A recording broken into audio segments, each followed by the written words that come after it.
Hello. Today, we're traveling back in time to discover what life was really like for an ordinary stonemason in the Middle Ages. The fate of a medieval craftsman was far from romantic. His life was a constant struggle for survival. Mornings began with cold and hunger in a damp little house where breakfast was nothing more than a crust of stale bread. Every day meant hard labor, hauling heavy stones, working with blunt tools, enduring the master's shouting, avoiding accidents, all just to come home at night to a family where there was no real rest, only more worries and another fight against hunger and dampness. But before you get comfortable, don't forget to like this video and subscribe to the channel. Let me know in the comments which city you're watching from and what time it is there right now. I'm really curious to see who's joined us today. Now, get cozy. Let's begin. You awaken in utter darkness, long before the first hint of dawn. The chill is so constant and bone deep that you can almost taste the dampness in your mouth. There is no real comfort to be found under your thin, scratchy blanket. It barely keeps the cold away, but it is better than nothing, which is precisely what many people in your street have. You lie there for a few moments, pretending that the pain in your back will fade if you wait just a little longer. It never does. Each morning greets you with the ache of yesterday's work and the certainty that today's will only deepen it. The smell in your little stone hut is a special kind of medieval perfume, a pungent mixture of smoke, stale air, sweat, and the unmistakable scent of mold growing somewhere in the walls. The roof leaks. Of course it does. It leaks every time it rains, and it rains far too often. You know each spot on the floor where a puddle forms after a storm. The straw on the floor is always damp, and then every step is a reminder that dryness is a luxury meant for someone else, certainly not a stonemason. When you finally sit up, you startle a mouse from its nighttime foraging. It skitters away to the relative safety of the corner where it lives with its extended family. Mice and rats are as much a part of your home as your children, and in some ways, more reliable. At least they do not ask for bread you do not have. The rest of the household stirs reluctantly. Your wife, already awake but pretending otherwise, sighs heavily and shifts beneath her own ragged blanket. She does not complain, because words do not make the morning less cold or the food more plentiful. She just gets up and sets about making the day a little less unbearable for you and for the children, if she can. The children wake up too, rubbing their eyes, hungry before their feet even touch the ground. There is no fire in the hearth yet. The last embers died hours ago, and you will need to coax them back to life if you want any hope of warmth or food. The wood is scarce and damp. The smoke never leaves the room completely, so you all cough and blink through watery eyes, but you do it every day. It is just how things are. You do not know if it is Monday or Thursday. Days blur together when everyone is just a repetition of the one before. The village bell rings eventually, reminding everyone to get up and get to their misery. You never need it, though. Your stomach wakes you up better than any bell. Breakfast, if you can call it that, is a hunk of hard bread left over from yesterday, chewed slowly and carefully so you do not break another tooth. If there is a scrap of cheese, you divide it between the children. They always look at you with that unspoken question in their eyes. Will there be more food today? You do not lie to them. They know better than to ask. The answer is always the same anyway. As you eat, you watch the shadows crawl along the stone walls. You built those walls yourself years ago before your hands grew thick with calluses and your joints ached with every movement. You know every lump and every rough spot, every patch of lichen, and every crack that runs through the mortar. It is not much of a home, but it is yours. You tell yourself that because the alternative is to admit how little you actually have. Some days you wonder what it would be like to wake up somewhere else, somewhere warm and clean, with bread that is soft and fresh and does not taste like disappointment. But those thoughts do not help you get through the morning. They only make the day harder. So you force yourself to your feet, brush crumbs from your coarse tunic, and begin the slow process of readying yourself for another day of work. In the corner, a pile of tools waits for you: your heavy hammer, your chipped chisel, and the old wooden mallet that has split and been repaired so many times that it is more patch than original wood. You will take them with you, as you always do, and you will pray that they hold together for one more day. Before you leave, you try to patch the roof again, jamming a piece of cloth into the worst leak. It will not last, but nothing does. Your wife says nothing, only watches you with tired eyes. There is nothing to say. You do what you can. She does what she can. That is all anyone can do. You step outside into the muddy lane, the early morning fog pressing against your face like a cold, damp cloth. The world is gray and heavy, and in every stone beneath your boots is slick with slime. You take a deep breath and cough. The day has begun. You are a stonemason, and you have survived another night. That is enough for now. You would think breakfast might be the highlight of your day, but that would mean you have never truly experienced medieval breakfast as a stonemason. The first meal is not a feast, but a bleak ritual, as unavoidable as the sunrise and equally indifferent to your comfort. You shuffle over to the wooden table, really just a few planks laid across bricks you rescued from a collapsed shed years ago. The table sags in the middle, as tired as you are.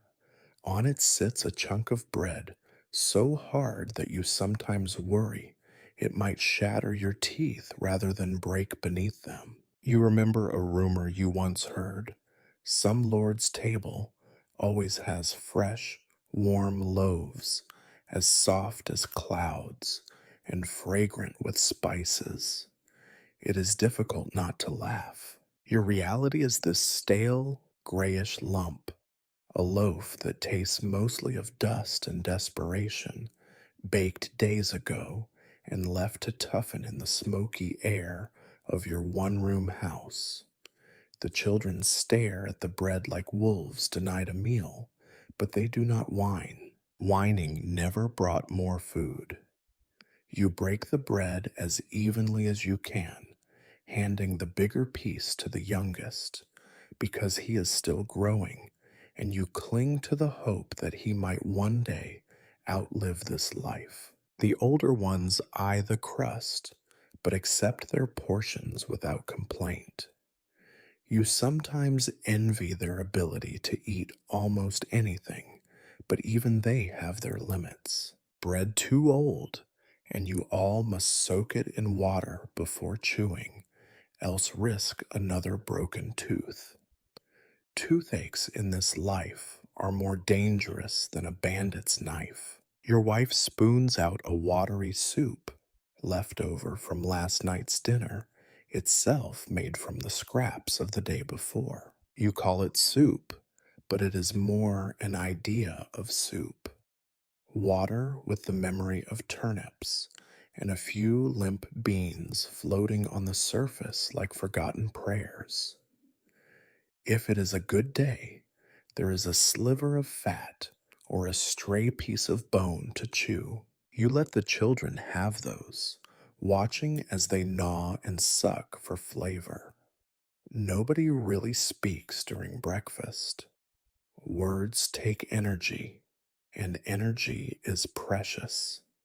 You might ask your wife how she slept, but you already know. She slept poorly, as she always does, listening for rats, for the wind picking at the roof, for the baby's cough. The baby, too young to eat bread, chews on a strip of leather that you once used as a belt. His gums are swollen, and you hope that this is just teething and not the beginning of some nameless fever.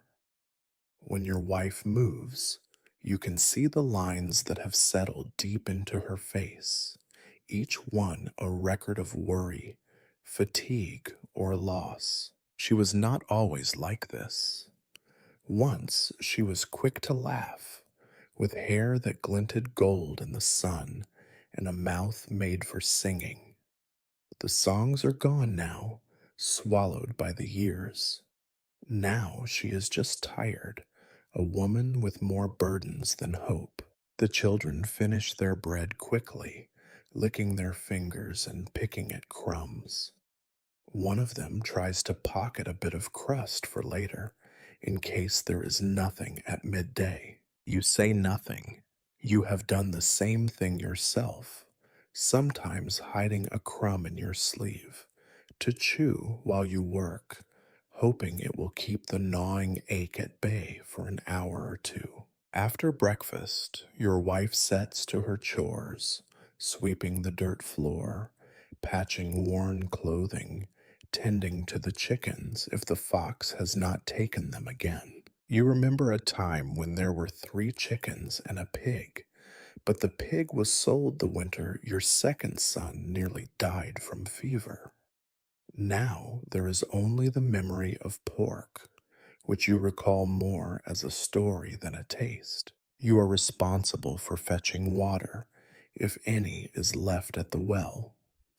The walk is long and the bucket is heavy, but you prefer it to lingering in the house, where the silence is thick and stifling. Water itself is not to be trusted. Sometimes it is cloudy. Sometimes it smells faintly of rot, but you drink it anyway. Thirst is more dangerous than filth, and you have long ago stopped being picky. Sometimes your oldest daughter tries to help, carrying a smaller bucket and asking questions about your work. You do not lie to her. You tell her the truth, or at least as much truth as she can bear. The work is hard. The pay is bad. The master is cruel. You tell her that she must learn to sew, or to cook, or to keep chickens, because life will not spare her the same fate as her mother. By the time breakfast is done, the house is filled with the clatter of chores and quiet arguments between the children. The air is heavy with the smells of damp wool, tired bodies, and last night's ashes. Your wife catches your eye before you leave. She does not say, "Be careful," because carefulness has never once saved a man from falling stone or the collapse of scaffolding. She only nods, her lips pressed into a thin, grim line, and returns to her endless work. You gather your tools, your resolve, and what is left of your strength. There is no point lingering in the house.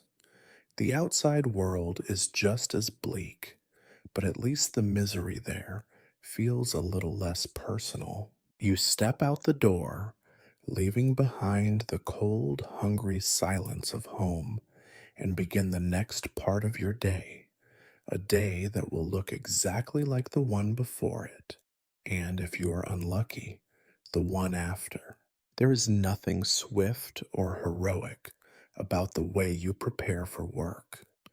Your daily routine is more a sequence of minor indignities and small, necessary humiliations than anything resembling the start of an adventure. You gather your battered tools, tying them together with a piece of old rope, and sling them over your shoulder. The weight is oddly comforting, familiar in a world where everything else feels uncertain. The handle of your hammer digs into your back, but at least you know where it is. Unlike the coin purse you once owned, now long since pawned for a sack of flour. Before you leave, you glance around the room, checking for the tiny things that might go missing in your absence. A wooden spoon, a wedge of cheese, the bucket for water. Thieves are rarely outsiders. More often, they are desperate neighbors or children with rumbling stomachs. Sometimes you wonder if you yourself are not guilty of the same sins, but then you remember that hunger makes saints and sinners of everyone. The door opens with a groan that you have grown used to, though it once set your teeth on edge. The hinges are rusted, the frame warped by damp, and it never closes quite right. It lets in the cold, but keeps out little else. Still, it is the only barrier between your family and the street, and you close it behind you with the seriousness of a man locking away his last secret. Outside, the world is washed in a pale, gray light that does not so much illuminate as it does expose. The air smells of earth and waste, a sharp reminder that most of your town's refuse is left to fester wherever it falls. Rats scatter at your feet, bold as kings, picking through the remains of last night's dinner, and you wonder what it is like to live without fear. The lane leading from your house is little more than a rut carved through mud by countless boots and cartwheels. Rainwater pools in the deepest dips, making every step an act of faith. Your boots, such as they are, let in more water than they keep out. Each morning, you feel the cold soak into your socks, the squelch with every step a small misery that you accept as the price of existence. As you walk, you pass houses that look like your own. Low, stone structures with sagging roofs and blackened chimneys. Smoke dribbles from the cracks, curling lazily into the sky. Here and there, a neighbor pokes their head out, nods without smiling, and disappears back inside. Conversation is rare. What is there to say, after all?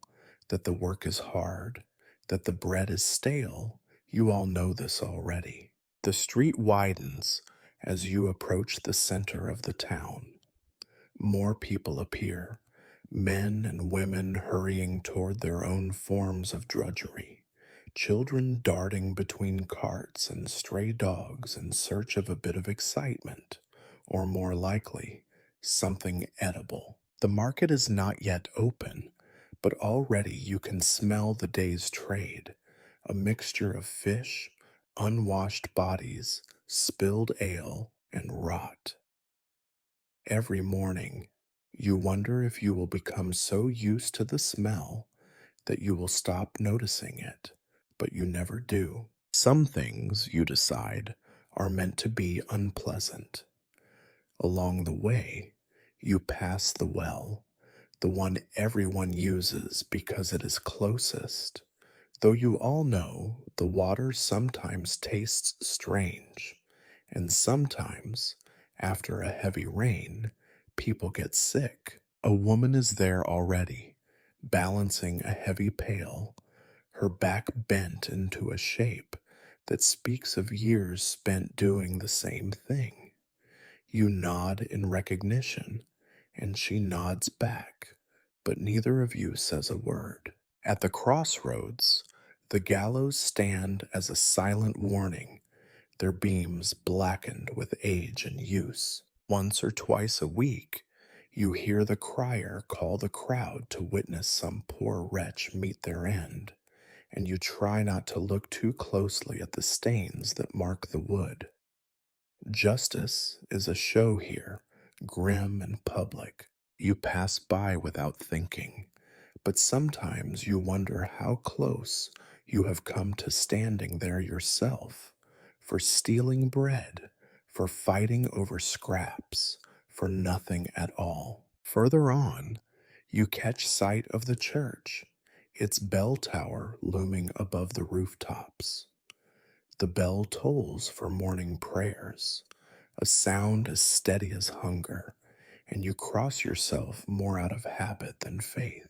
The church is a constant presence, a source of comfort and judgment, blessing and demand. You know you will see the priest later, perhaps at the work site, reminding everyone to fear God, to pay their tithes, and to be grateful for the suffering that makes you humble. As you near the edge of town, the buildings thin out, giving way to open fields, and the great bones of the new cathedral rising in the distance. This is where you will spend your day, shaping stone, lifting blocks, sweating beneath the indifferent sky. The structure looms higher every year, each stone set by hands like yours, each arch and buttress a testament to human endurance and misery. By the time you reach the work site, your hands are numb, your stomach is already complaining, and your boots are soaked through. You join the other stonemasons gathering at the gate, faces drawn and gray, eyes fixed on the ground. The master is already shouting orders, his voice carrying above the clatter of carts and the braying of donkeys. You do not hesitate. You simply take your place, shoulders hunched, tools at the ready.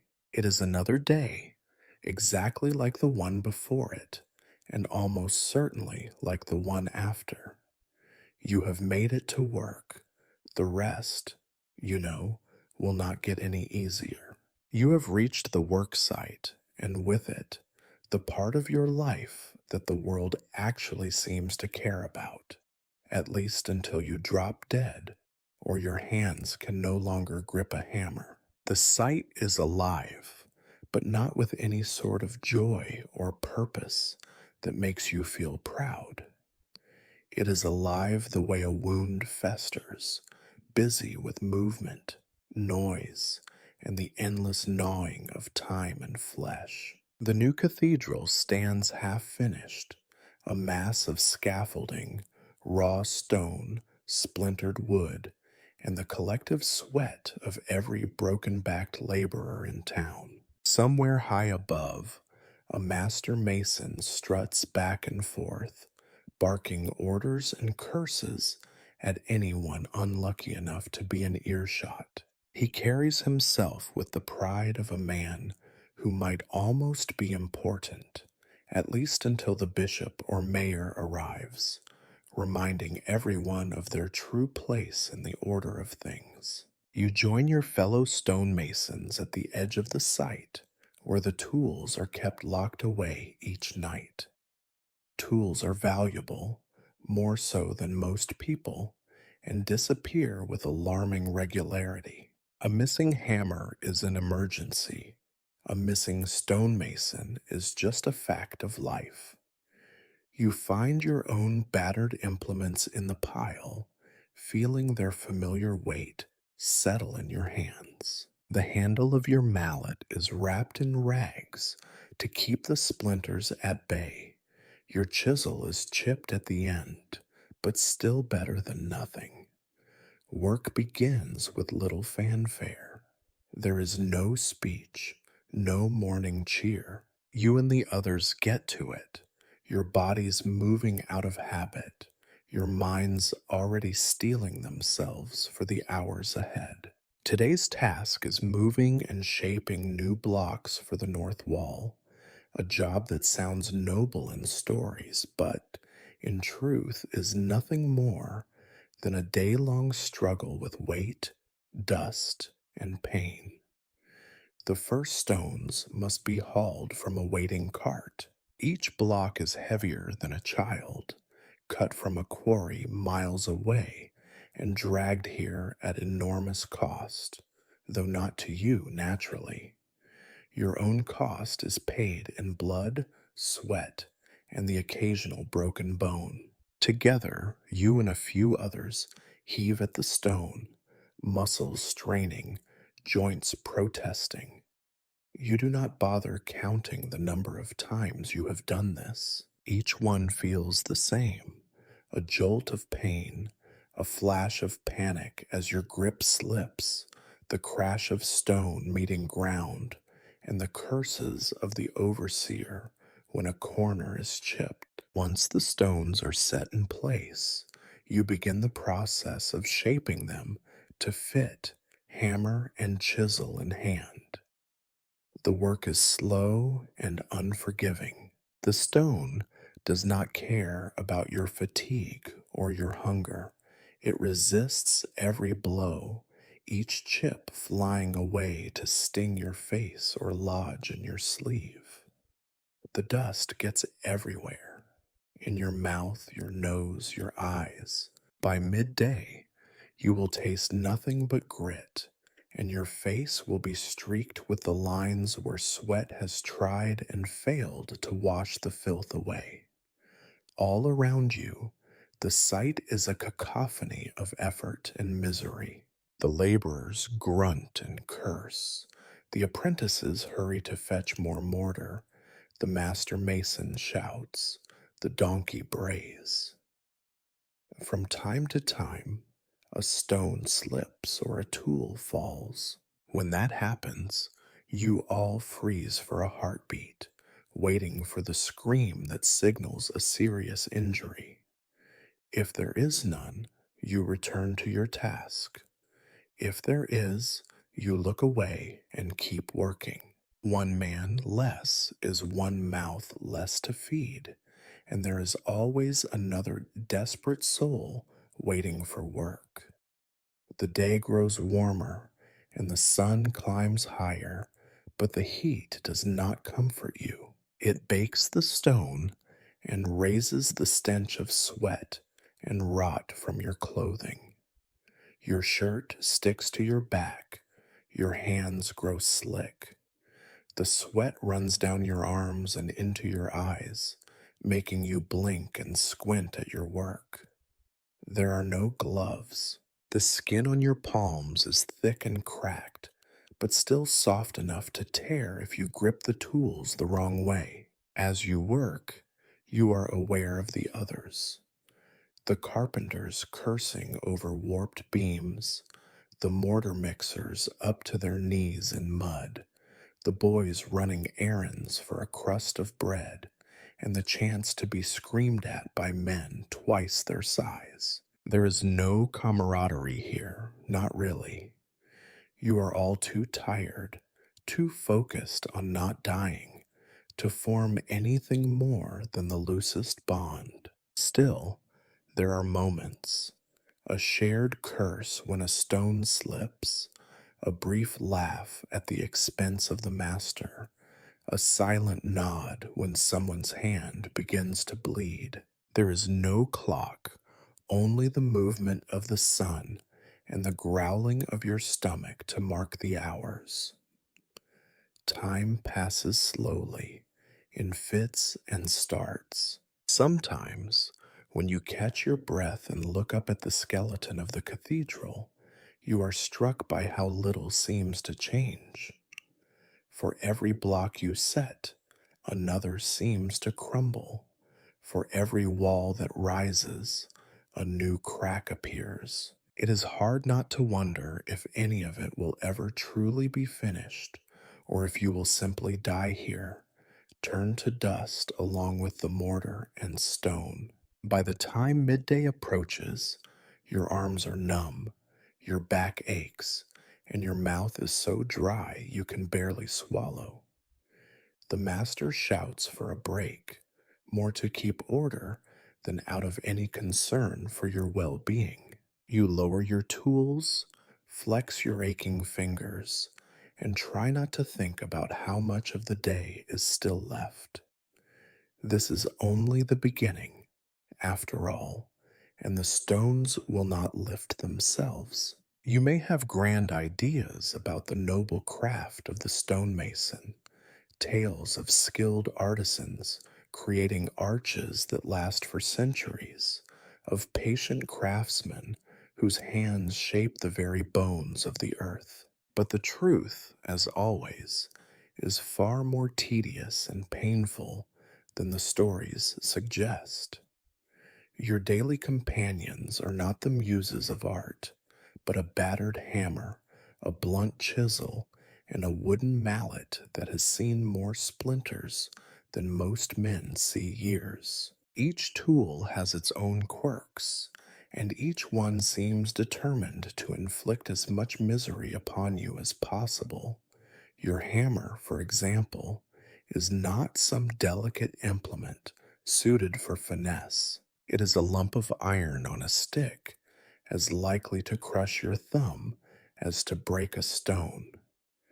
The handle is wrapped with strips of rag to stave off the worst blisters, but it is never enough. The wood underneath is old, cracked, and as slippery as eel skin once your hands are soaked with sweat. You do not remember the last time it was properly mended. You are told it was a gift, once, from a master mason to an apprentice. Now it is just a tool, and like you, it will be discarded when it finally breaks. The chisel is a miserable little thing, its edge dulled by years of abuse. Sometimes you dream of a new chisel, one that bites into the stone cleanly, singing a sharp song.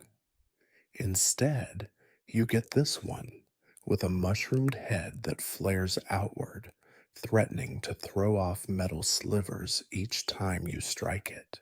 When that happens, you pray the sliver finds someone else's eye, not yours.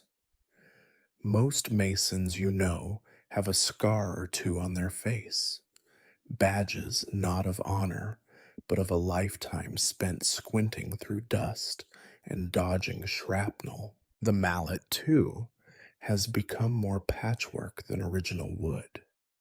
You have reinforced the head so many times that it looks like an onion, layer upon layer, bound with leather strips and bits of twine. Its grip is rough and lumpy. It should have been thrown away years ago, but who can afford such luxuries? Tools are expensive, and the master guards his store like a miser guards his gold. To lose a tool is a sin, to break one is a calamity. There are other implements, of course. The mason's square for measuring, though the edges have long ago worn crooked, so now you trust your eye more than the tool. A rusty trowel for smoothing mortar, chipped at one end and bent at the other. A battered bucket for carrying lime, its handle ready to snap at the worst possible moment. All these are part of your kit, each with its own memory of pain, each a reminder that nothing in your life is truly new or truly yours. The methods you use are as old as the hills. There is no secret knowledge, no hidden wisdom passed down from master to apprentice. Only the same routines repeated until your body remembers what your mind would rather forget. The day starts with hauling the stone, always the worst part. The stones are heavy, slick with dust and sweat, and shaped in ways that seem designed to test your grip. You wedge your fingers under an edge, brace your back, and lift. If you are lucky, you manage it without splitting your skin open or wrenching your shoulder. Once the stones are in place, you begin the slow dance of shaping and setting. You position the chisel just so, tap with the mallet, and try not to flinch as chips fly in every direction. The goal is precision, but fatigue and boredom are relentless enemies. A careless blow can split the stone or send a shard ricocheting into your flesh. Every cut is judged by the master, who never misses a mistake, but never praises a job well done. Mortar work comes next, a grimy, endless task. You mix lime and sand, adding water by the handful, stirring with the broken end of a stick. The lime burns if it touches your skin, leaving red, angry welts that itch for days. You slop the mortar onto the stone, spreading it with the trowel, pressing the next block into place with the care of a man stacking his own grave markers. If you use too little, the stones shift and crack. Too much, and the master rages about wasted material. All the while, you keep one eye on your surroundings. The work site is a tangle of bodies and hazards. The scaffolding sways with every step. Boards creak and threaten to snap. Ropes fray. Buckets tip. Sometimes you must lift stones up to men standing above you, trusting in their grip and your aim. Sometimes you must climb yourself, balancing on slick, narrow planks with nothing but the memory of safety to keep you upright. Every task is a risk. Every tool is a danger. There is no part of your work that does not threaten your flesh, your sight, your bones. And yet you repeat these motions day after day, because to do otherwise is to starve. You do not call it bravery. You do not call it skill. You call it surviving. In the stories, stonemasons build cathedrals and castles, their names remembered for centuries. In truth, you will leave nothing behind but scars on your hands, your back, and, if you are lucky, a stone or two that outlasts your memory. You use your tools with the resignation of a man who knows they will one day betray him, just as the world always does. But you use them anyway, because there is nothing else to do. You might think there is something noble about building with stone. You might imagine that after a while, your hands become strong enough, your mind sharp enough, and your eyes keen enough to avoid all the little disasters waiting for you on the work site. But the stones and the scaffold and the tools do not care how clever you think you are.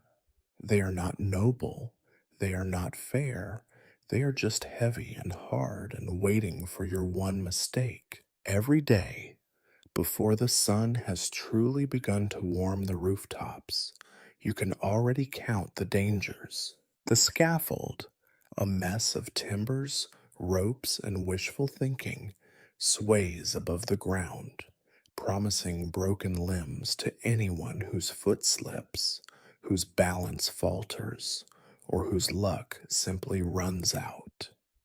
You have seen men fall. Sometimes they scream, sometimes they do not.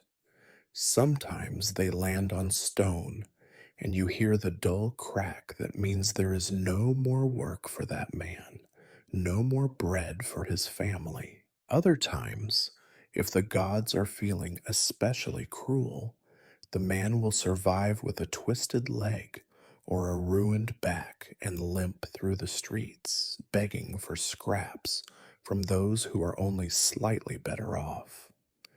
The stones themselves are treacherous. Each one is an enemy, as likely to crush as to shelter. They slip from your grasp when your arms are tired, roll when you are not looking, topple from ledges without warning. Once, early in your apprenticeship, you watched a stone slide from a scaffold and catch a mason below on the shoulder. The sound was sickening, a sharp crack, a scream, and then the slow, miserable realization that the man's arm would never work the same way again, if it worked at all. The rest of the crew paused for a moment, crossed themselves, and then returned to work. The stones do not wait for grief. You remember the old master who told you, a stonemason needs three things: strong hands, a strong back, and no fear of death. He was half right. You learn to be afraid of stones, of heights, of careless men, of the day when your strength runs out before your shift does. But fear is not enough to save you. You are always one mistake, one slip, one unlucky gust of wind away from disaster. And then there are the tools, the hammer that bounces from the stone and glances off your shin, the chisel that splits and sends a sliver of iron flying into your eye, the mallet that slips from your grip and tumbles down to strike someone below. There is always someone below, and there is always blood. Some wounds heal, others fester, turning red and hot, the flesh puffing up around a splinter you cannot remove. You know of men who lost fingers or hands or the use of an eye. The work goes on, with or without them. The mortar burns, the lime in it is caustic, leaving angry red welts wherever it touches skin. You try to avoid it, but the sweat on your arms pulls the burn deep, and after a while, your skin cracks and bleeds. Infection is a constant worry, and there is no shortage of dirt for a wound to collect. You have seen the telltale signs: red streaks up an arm, a fever that comes on in the night, the trembling and the sweat that tells you someone will not last the week. The priest may say prayers, and the healer may bring his stinking poultices, but most men do not recover. There are other dangers too, less obvious but just as deadly. The dust from the stones creeps into your lungs, coating the inside of your mouth, making every breath an effort. The coughing never quite goes away. Some men start coughing blood. You have heard the word consumption whispered in corners, the name of a sickness that eats you from the inside out. No one has a cure. You keep working because hunger is a quicker death. You try to keep your wits about you, watching the men above and below, the ropes straining overhead, the scaffold boards bending beneath your feet. Sometimes someone calls out a warning, but more often, accidents happen in silence. You see the look in a man's eyes just before he loses his grip, a flash of panic, a silent prayer, and then the aftermath. Shouts, curses, sometimes a limp, sometimes a body carried off the site. There is no compensation for injury, no payment for a lost hand, no pension for a ruined back. If you are lucky, your family can beg enough bread to keep from starving. If you are unlucky, they simply disappear into the streets, their place in the world as easily lost as yours. Despite everything, you keep working, not because you believe you are safe, but because the alternative is to sit at home and watch your children grow thin. Every day is a gamble, every shift another spin of the wheel. Some men survive, most do not. And when the bell finally sounds for the midday break, you realize that half the day is still ahead of you. You stretch your aching back, wipe the sweat and blood from your hands, and prepare to face the dangers all over again. For a stonemason, survival is not a victory. It is just a brief postponement of the inevitable. No matter how many years you spend breaking and setting stone, there is no such thing as getting used to the weight. It is always too much, always too heavy, always pressing down on your body and mind, like the sky itself means to grind you into the dirt. The word toil does not do justice to the slow, grinding misery that fills every hour of your working day. You wake up tired and you spend the day getting more tired. The ache starts deep in your shoulders, but by midday it has crawled down your spine and settled in your hips and knees. Your arms are made of lead.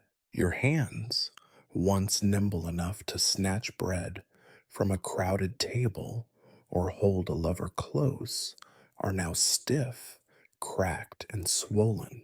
Each finger aches as you grip the hammer, each knuckle grinds when you strike the chisel, and you have learned to ignore the sharp, stabbing pain that shoots through your wrists every time you lift a stone. There are men who can barely straighten their fingers at night, their hands frozen into claws by years of relentless work. The ground under your feet is never dry. Mud clings to your boots, adding another weight to every step.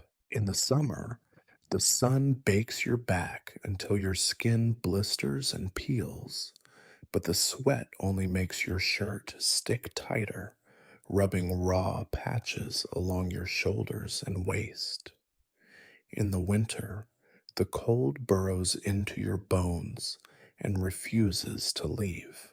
There are days when you cannot feel your fingers at all, when the tools slip in your numb grip, and you pray you do not drop a stone on your foot because you know your boots will not save you. Sleep does not offer relief. If anything, it is a thief, stealing away the hours too quickly and leaving you more exhausted than before. At night, you toss and turn on a straw mattress that is always damp and crawling with fleas.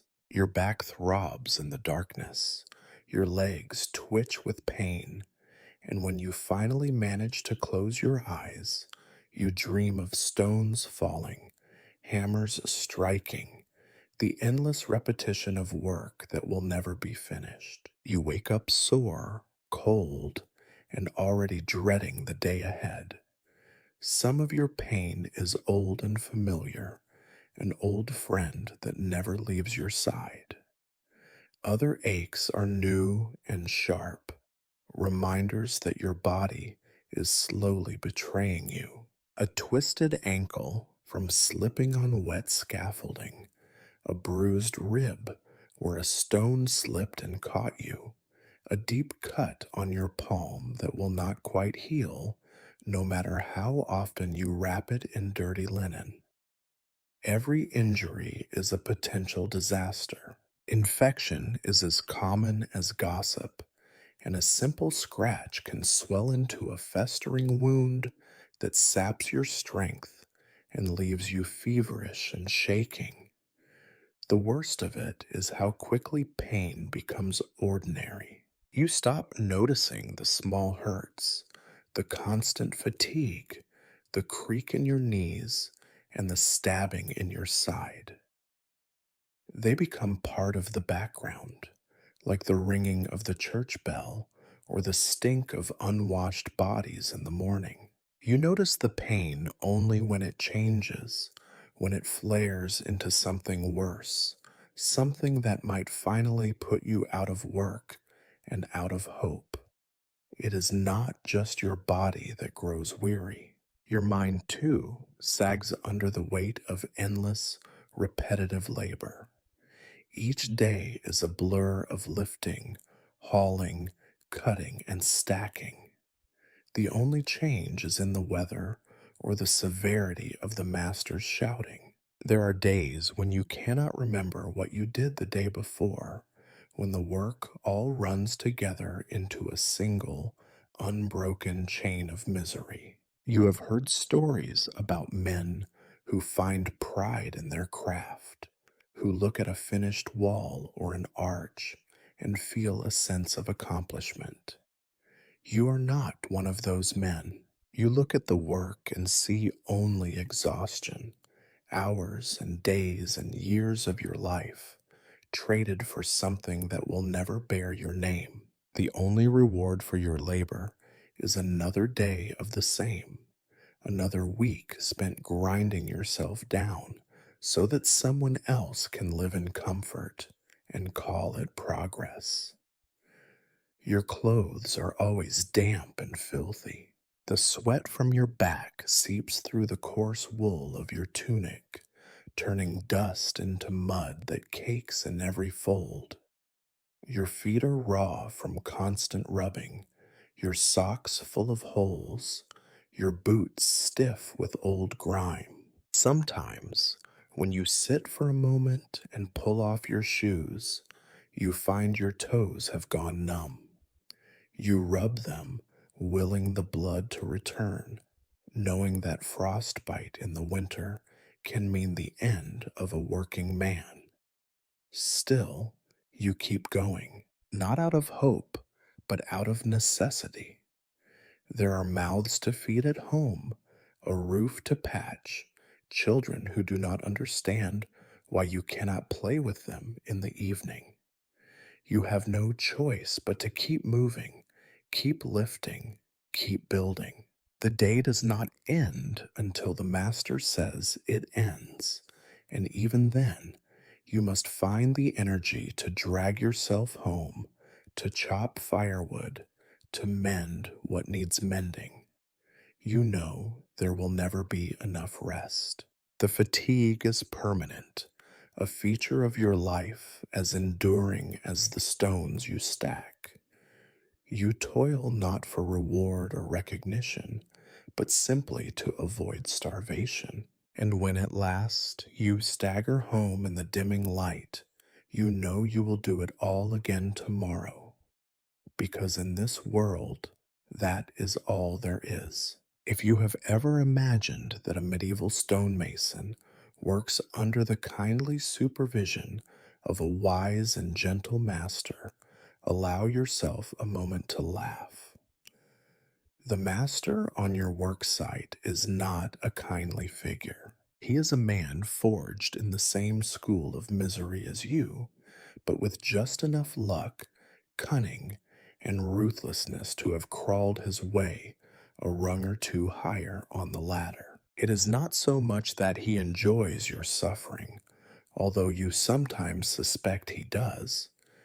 It is that he believes suffering is the natural order of things, and you are simply playing your part. The master's voice is one of the first sounds you hear each morning on the site, barking orders before the sun has properly cleared the rooftops. His shouts carry over the clang of hammers and the scraping of stone, cutting through the cacophony with the force of a thrown brick. He never misses a chance to correct, criticize, or curse. It is a running joke among the Masons that if you ever heard him say something kind, you would check the sky for falling stars. Your relationship with the Master is simple. He commands, you obey, or you find yourself without work. There is no room for pride, only a kind of wary respect. Respect the way you might respect a dangerous dog or a leaky roof. You do not trust him, but you do not ignore him either. He holds the power to send you home with empty hands. And in this world, empty hands mean empty stomachs. The master keeps a ledger in which he notes every stone moved, every tool returned, every man who shows up late or works too slowly. You suspect he invents half of what he writes down, but no one dares question the book. More than once, you have found yourself accused of carelessness or theft, perhaps a missing hammer or a chisel that snapped suspiciously. Each accusation is a small humiliation, a reminder that your honesty is worth less than a few coins worth of iron. The punishments are arbitrary. Sometimes the master will dock your wages for a mistake, a cracked stone, a mismeasured block, a bucket of mortar spilled on the ground. Other times he will merely shout, hurling insults and curses that sting more than a slap. If you are especially unlucky, you will be sent home for the day, your pay withheld, your place on the crew given to one of the desperate men always lurking on the edge of the sight, hoping for a turn. Occasionally, the master finds reason to be particularly cruel. Once, you watched him strike a young apprentice across the face for dropping a bucket of nails, the boy's lip splitting open, blood dripping onto the dust. Another time, he caught a man pocketing a crust of bread meant for lunch and dragged him before the entire crew, stripping him of his tools and sending him away in shame. The master is a petty tyrant, but he is not alone. There are always men willing to do his bidding, hoping for a scrap of favor or a chance to avoid his wrath. And yet, there is an order to his cruelty, a twisted logic that you have come to understand. The master is under pressure himself. The bishop wants the cathedral finished faster. The mayor wants the city walls higher before winter. The merchants want their new storehouses ready for trade.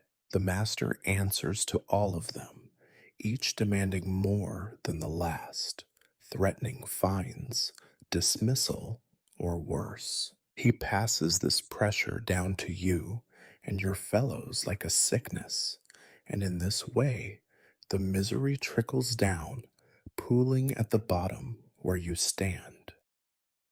There are rare moments when you see something almost like humanity in him.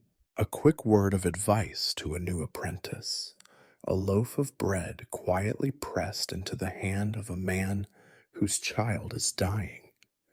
But these moments vanish as quickly as they appear, swallowed up by the daily grind of orders, accusations, and threats. You learn not to expect kindness, and you are rarely disappointed. You understand, too, that your place in this world is precarious. If you are late, the master shouts. If you are careless, he shouts louder. If you are unlucky, he does not shout at all. He simply marks your name in his ledger and finds someone else to take your place. You have seen men vanish from the sight overnight, replaced by new faces with the same haunted look. You never ask what happened, and no one ever tells you. When the Master does speak to you directly, it is rarely good news. Perhaps he wants you to move more stone, work faster, or fix the mistake someone else has made. Perhaps he wants to accuse you of stealing a lump of lime or hiding a broken tool. You learn to keep your answers short, your head down, and your hands busy. Anything more is an invitation for trouble. Despite all this, you are grateful for the work. The master's cruelty is a kind of guarantee.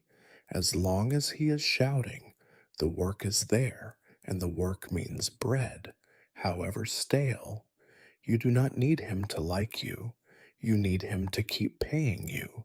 And for now, that is enough. In another world, you might dream of freedom, of respect, of pride in your craft.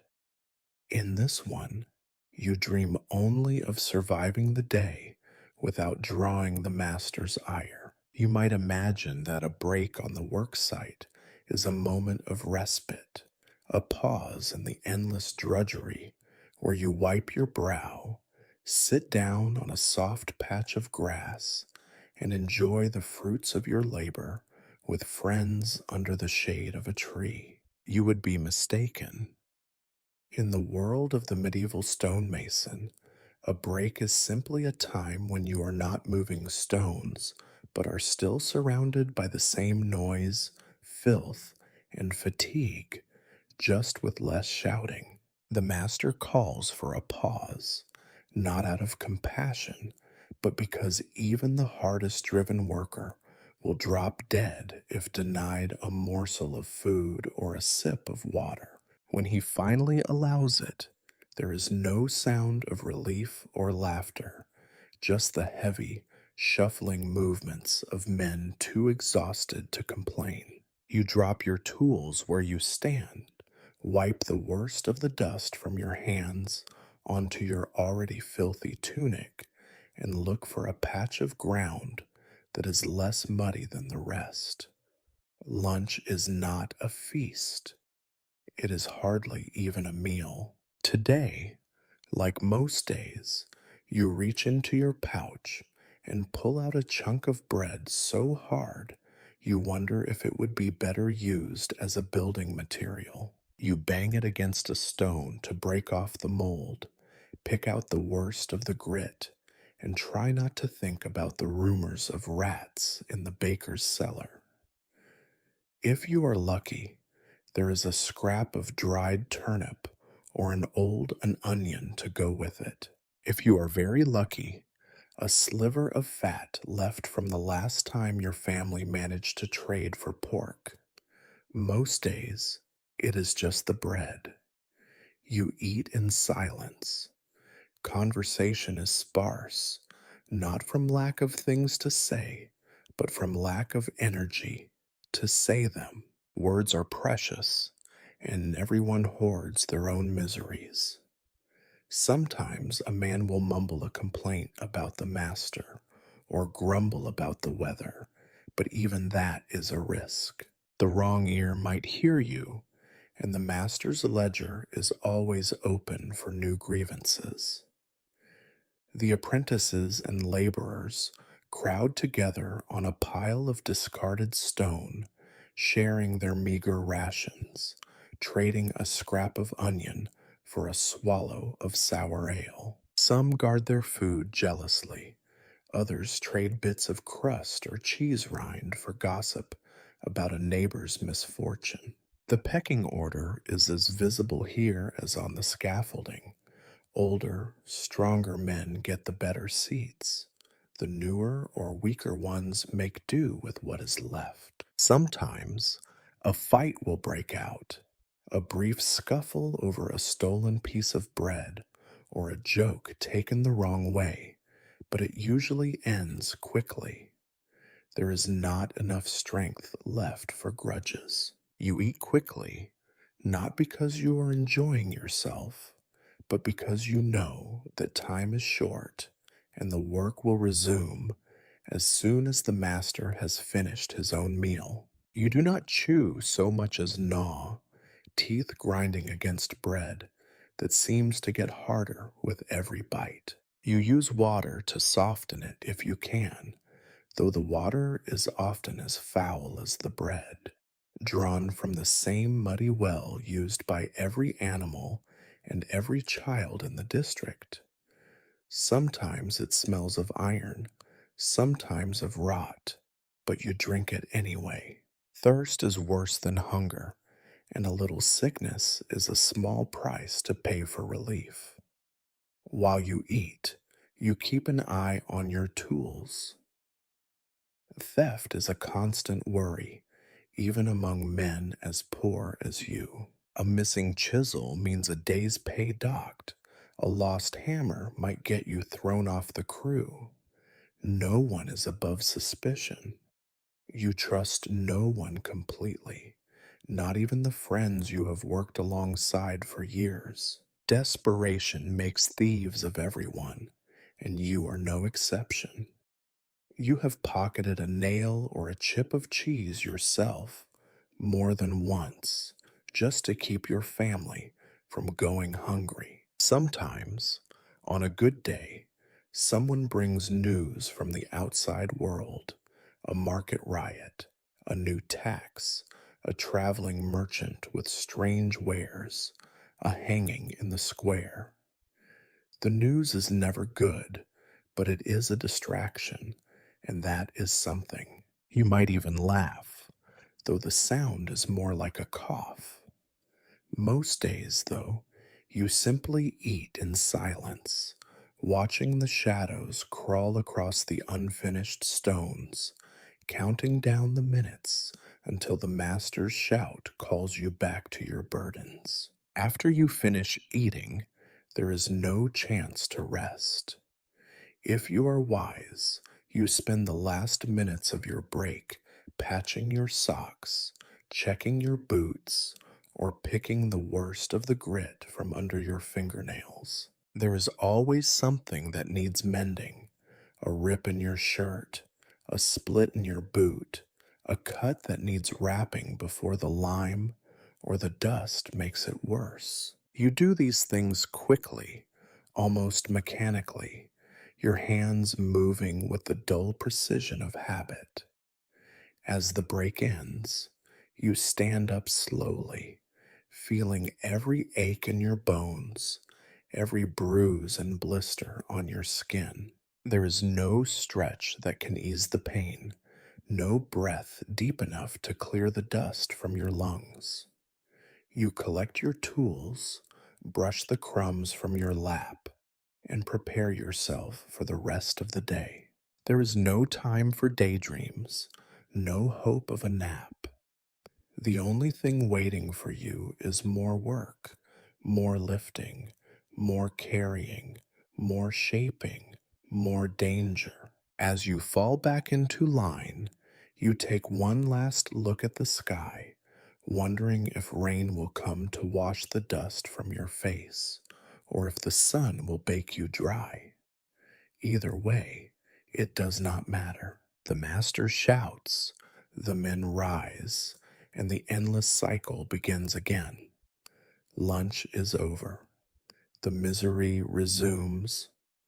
It is sometimes said that misery loves company, and you have no shortage of company. You and your fellow stonemasons are a fraternity of the unfortunate, men bound together not by friendship or loyalty, but by the simple fact that you all have no better options. Each of you has a face shaped by hunger and hands sculpted by pain, and you recognize yourselves in one another, even if you rarely admit it. There is a strange intimacy in shared suffering. You know the names and stories of the men who work beside you, though you rarely speak of anything except the task at hand. There is old Peter, whose back is so bent he can no longer stand straight, but whose grip on a chisel is as fierce as ever. Young Emmerich, with more scars than birthdays, who claims he once saw the king ride through town, though everyone suspects he has never been further than the edge of the parish. Carl, the loudest, who can turn any story into a dirty joke and whose laughter always ends in a cough. You could go on. Men with bad teeth and worse tempers, men who pray, and men who curse, men who dream of leaving but never will. You know the shape of their misery as well as your own. You can tell by the way a man limps whether he twisted his ankle on the scaffolding or simply has not eaten enough. You see how men's eyes dart when the master is in a foul mood, how they grow quiet when someone does not show up for work. No one asks where the missing man has gone. There are only so many possible answers, and none of them are good. There is camaraderie of a sort, but it is the kind born of necessity, not affection. You help each other because you must. When a stone is too heavy to lift alone, you grunt and heave together. When a man's hand begins to bleed, someone will toss him a strip of rag or a spit wet bit of linen. When the master's rage falls on one of you, the others do not laugh. They simply look away and hope tomorrow it will not be their turn. Mostly you talk about the only things that matter: food, work, illness, and death. You trade gossip as if it were coin, not because it makes your life any better, but because it passes the time and keeps your minds off the pain. The talk is always the same. Who died last night, and from what?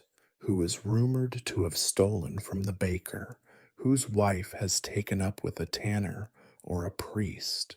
Whose child has the cough, and who is likely to bury another mouth before winter comes? Rumors spread through the work site like rats through the grain store. Some are old, dusted off, and made new with each retelling. The apothecary's daughter, who runs with outlaws at night, the Lord's steward who pockets taxes and sells town grain at double price. Others are fresher and darker. There is always a story about someone who has seen the telltale sores of plague, or heard that the bishop is coming to take yet another tithe, or that the river is rising and the fields will flood. The news is never good, but at least it is something to talk about. Sometimes rumors are all you have. They are the only defense against the relentless sameness of your days. You clutch at stories about a treasure buried under the old monastery, about a woman who heals with a touch, about the distant towns where workers are paid in silver, not copper, because they are a tiny rebellion against the hopelessness of your reality. You know, deep down, that most are lies, but you let yourself believe them anyway for a few moments of distraction. Arguments are frequent too. There are fights over tools, over who dropped the last stone, over who gets the driest spot to sit during the break.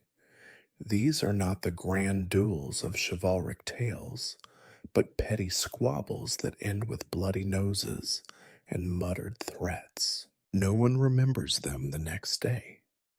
There is too much work to hold a grudge and too little pride to waste on enemies. Yet in all this, there are flickers of something that might be called friendship. Now and then, you catch someone sharing a crust of bread with a man who has nothing. You hear an old song hummed under breath, or a joke that actually makes you smile. Sometimes, when the sun is setting and the day's work is nearly done, you stand together on the scaffold and look out over the rooftops, watching the world turn gold for a moment, and you almost forget how much you hate your life. Almost, but not quite. The bell always rings, the master always shouts, the misery always returns, like a debt that can never be paid off. But for a moment or two, in the company of the other broken men, you remember that you are not alone. That, in a world that grinds everything down to dust, is the closest thing to comfort you are likely to find. If there is one thing you learn quickly as a stonemason, it is that authority never means security, and patrons are rarely patron saints. Your work site, your life, and the lives of everyone around you are shaped and shaken by the whims of men in better clothes, men who have never carried a block of stone or mixed a bucket of mortar in their pampered lives. The chain of command, such as it is, runs downhill, and you are always at the bottom, being buried under everyone else's expectations, mistakes, and punishments. On a good day, the master is your greatest worry, a known enemy, shouting, cursing, waving his ledger, and threatening your pay. But some days, the real powers descend from their higher perches to remind everyone who truly owns your sweat and suffering. The bishop, for instance, sweeps through the sight in his long robes, his face set in a scowl that says he does not believe any of you are working hard enough, fast enough, or cheaply enough. He talks of God's glory, but his eyes are on the progress of the nave and the cost of each stone. When the bishop visits, the master grows twice as cruel. He rushes you, curses you, invents mistakes that were never made, and blames you for delays beyond your control. You scramble to look busy, hoping to avoid being chosen as the day's scapegoat. There is no such thing as dignity when the bishop is on sight. You become a pair of hands, a moving shadow, a mistake waiting to happen. If the bishop is pleased, nothing changes for you. If he is not, the punishment comes down swift and arbitrary, wages docked, hours extended, rations cut. Sometimes someone is made an example, sent away without pay, or whipped in the square as a warning to the rest. Then there is the mayor, whose priorities are different but no less oppressive. The mayor is interested in civic pride, trade, taxes, and the walls that are meant to keep out raiders and famine. When he visits the work site, it is with a train of officials and notaries, all taking notes and measuring progress with frowns and shrugs. He wants things finished before the next feast, before the next storm, before the next visit from the king's messenger. Everything must be done faster and for less coin, and the master, desperate to please, pushes you harder than ever. No one ever asks you what is possible. They only demand that it be done. Deadlines are handed down like commandments, but never with the tools, men, or money to meet them. If something goes wrong, if the stones are late from the quarry, or the lime spoils in the rain, it is always your fault. The logic is simple. You are the one at the bottom, so you must be to blame. The patrons themselves are a study in contradictions. The bishop preaches poverty and charity, but insists on marble altars and gilded statues. The mayor speaks of the common good, but his purse grows fatter with every new project. Sometimes a merchant or nobleman will visit, wandering the site with a bored expression, commenting on the color of the stone or the way the sun shines through the new windows. For a brief moment, your suffering is entertainment, a curiosity, an object lesson in humility for their sons. These visits are the source of endless anxiety. Rumors sweep the site before them. Will there be new taxes? Will the master be replaced? Will more men be hired or fired? No one knows, and everyone is afraid to guess too loudly. You have learned to keep your head down, your mouth shut, and your hands busy when a patron appears. The right word can mean an extra crust of bread.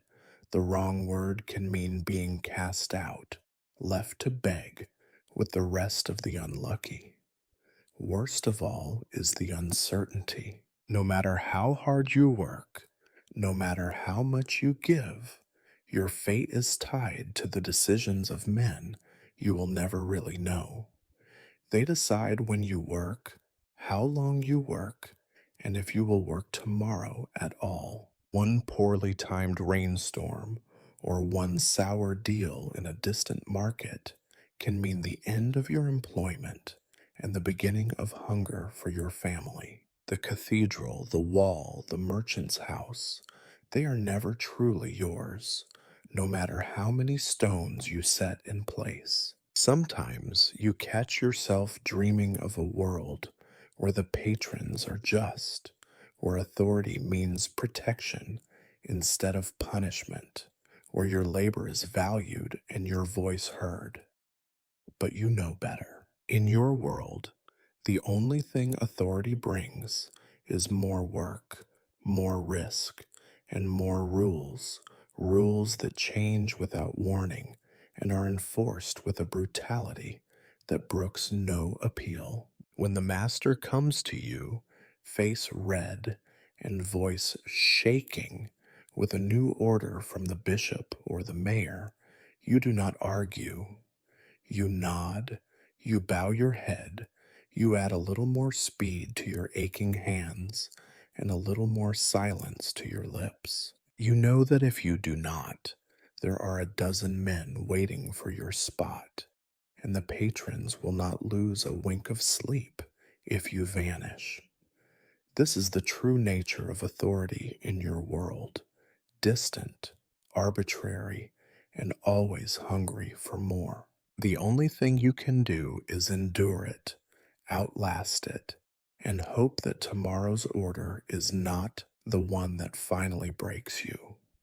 There are two things you can always count on as a stonemason: you will get hurt and you will get sick. Every day on the work site is a roll of the dice, and the odds are never in your favor. The only surprise is the form your suffering will take: a smashed finger, a festering wound, a fever that comes in the night and never quite leaves. There are as many ways for a body to break as there are stones in the wall, and you eventually come to know them all. Injury is your constant companion. Every scrape and bruise has the potential to become something much worse. It starts with a careless slip, a chisel catching the edge of your palm, a stone rolling onto your foot, a scaffold plank splintering under your weight. The pain is sharp at first, but you grit your teeth and keep going. There is no time to stop, and certainly no sympathy to be had. If you pause too long, the master will bark at you to move faster, and you will lose your place to someone who is only slightly less injured. But some wounds do not heal with a bit of cloth and spit.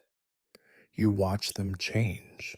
A cut on your knuckle that swells, turns red, and starts to ooze. You wrap it in whatever rags you can find, but the dirt and lime from the mortar work their way in, and soon the whole hand throbs with infection.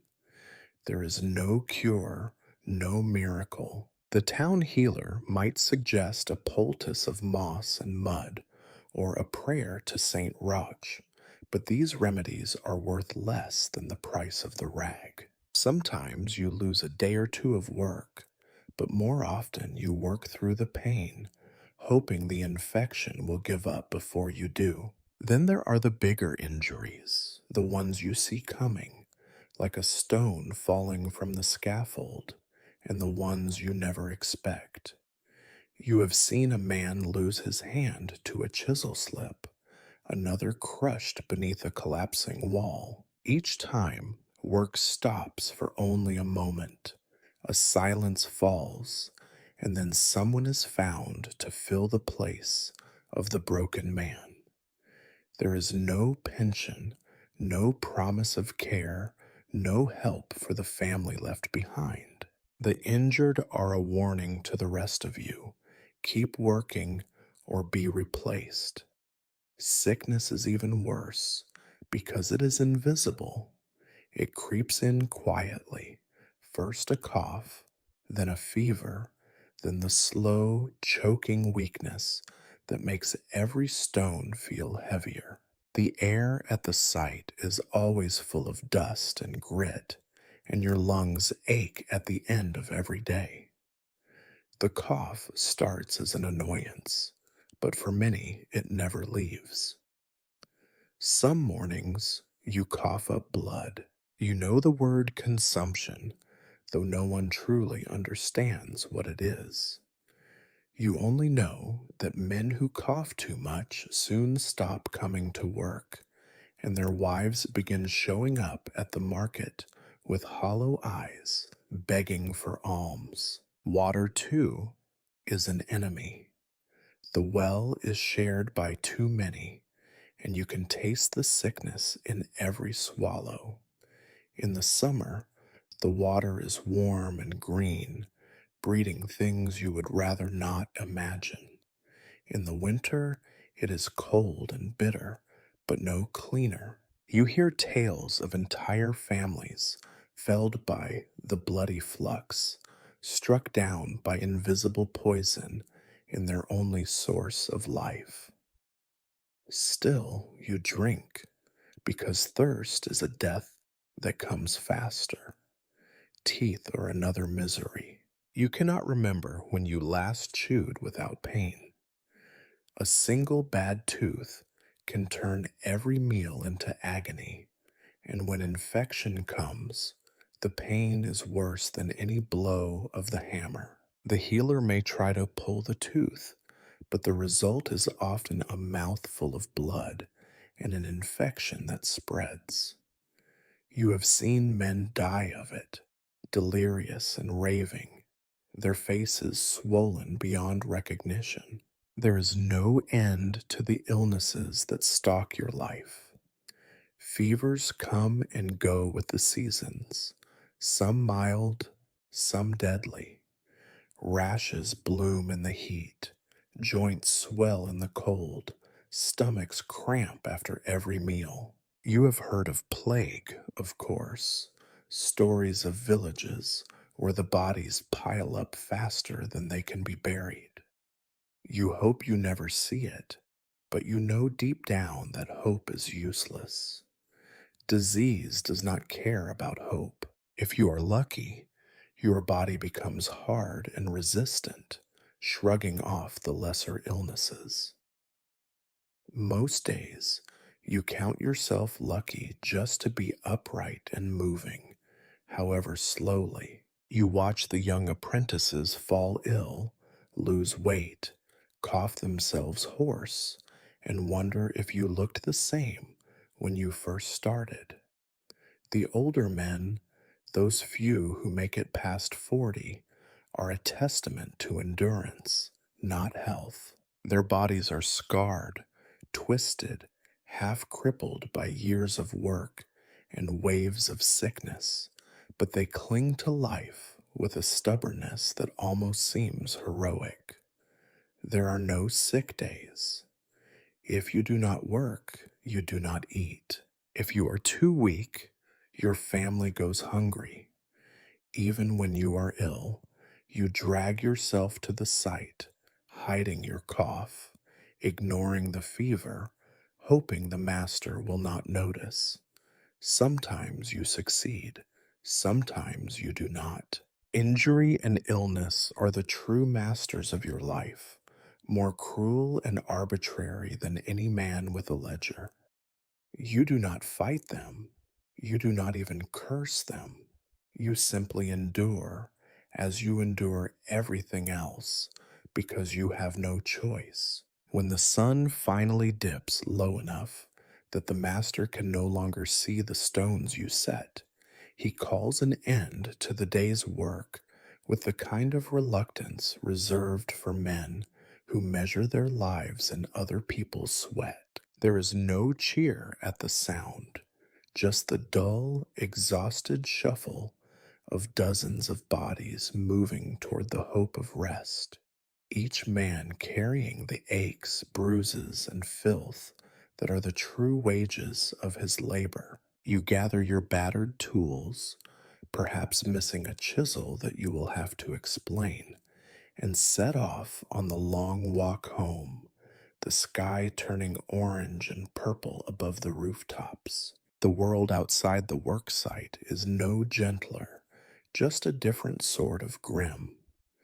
The lanes are narrow, churned into mud by carts and livestock, and every puddle holds a stench that makes your eyes water. Children dart through the dusk, some laughing, some coughing, most hungry.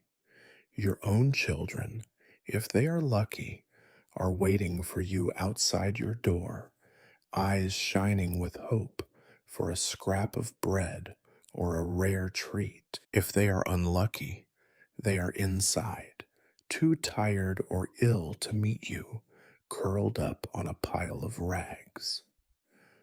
Home is not a refuge. It is simply the place where your responsibilities change shape. You step inside your tiny, smoke darkened hut and are greeted by a chorus of needs: a leaking roof that lets in the rain, a loose shutter that rattles in the wind, a cold hearth that needs coaxing to life. Your wife glances at you with the practiced eye of someone who has learned to measure the day by the set of your shoulders and the look on your face. She does not ask if you are tired. She already knows. Instead, she presses a wooden bowl into your hands.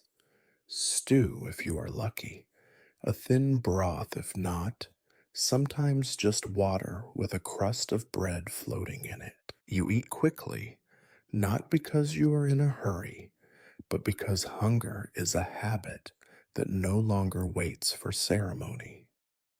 The children watch you with wide eyes, waiting for the smallest sign that there will be enough left for them. You do your best to leave more than you take, but the ache in your belly is a constant reminder that you are fighting a losing battle against hunger. Your wife eats last, after everyone else has picked over what remains. You tell yourself she is not hungry, but you know the truth. When the meal is done, there are still chores to face. The fire must be stoked, the wood is scarce and wet. The bucket needs filling at the well, a job you sometimes give to the eldest child if their legs will carry them. Livestock, if you have any left, must be checked, the chickens counted, the pig fed if it was not sold to pay the midwife last spring. Even in the fading light, there is always something that needs mending, a hole in the roof patched with old rags, a pair of boots stitched together for one more day of use, a cracked pot bound with wire and hope. You are not a skilled craftsman in these moments. Your hands, so familiar with stone and iron, fumble with needle and thread, with splinters and knots. Every repair is temporary, a patch over a deeper problem, but it is all you can do. The house itself is like your body, cracked, worn, and sagging, held together by habit and necessity. There is no time to rest, not really. When the evening chores are done, there are children to scold for fighting or to comfort through a fever. Your wife sits by the hearth, mending clothes by the dim orange light, her face drawn and silent. You sometimes try to talk to her, to share a joke or a memory, but words are hard to come by after a day of swallowing your anger and pain. More often, you sit together in silence, watching the fire struggle against the darkness. If there is a moment of peace, it is brief and fragile. Maybe your youngest climbs into your lap, sticky with mud and snot, and you let yourself pretend, just for a heartbeat, that the world is not closing in on all sides. The quiet never lasts. The baby cries with hunger or colic. A mouse skitters in the thatch. A cold wind sneaks through the gaps in the walls. You remember all the things you still need to do: sharpen tools, patch clothes, check for leaks, set traps for the rats that gnaw the stores at night. Some nights, you are so tired you fall asleep, sitting up, the taste of ash and old stew in your mouth, the smell of sweat and wood smoke in your hair. You dream of nothing, or of stones falling, or of running down a road that never ends. When you wake, it is as if you never slept at all. You know that tomorrow will bring the same routine: work, pain, hunger, chores. There is no day off, no real rest. Only the hope that you can make it through one more night, patching what can be patched, holding together what can be held. In the flickering light of the dying fire, you count your blessings: a roof, a meal, a family still alive. You try not to think about how little that really is, because in your world, survival is not a triumph. It is simply the absence of disaster. And as you lie down on your pallet, you pray to wake up and do it all again. The alternative is worse. If you were born in a different life, perhaps as a merchant's son or a minor noble, you might expect leisure to be a time of joy, a chance to rest and taste the sweetness of idleness. For you, a stonemason in the Middle Ages, leisure is just another word for less misery than usual. There is no such thing as real relaxation. Instead, you snatch tiny moments of relief from the jaws of relentless necessity and call them entertainment, for lack of a better word. Your day does not leave much time for pleasure. When the sun is up, you are working, and when the sun is down, you are repairing what little you have, so it will last until morning. But there are moments, rare, precious, almost accidental, when you are not actively laboring or collapsing from exhaustion. These are the hours you share with your family and neighbors, the fragments of life that remind you you are not just a beast of burden. On some evenings, if you have any energy left, you walk to the center of the village where the tavern sits, a squat, smoky building smelling of spilled ale and old straw. The tavern is not a place of music and laughter. It is a haven for the battered and the desperate.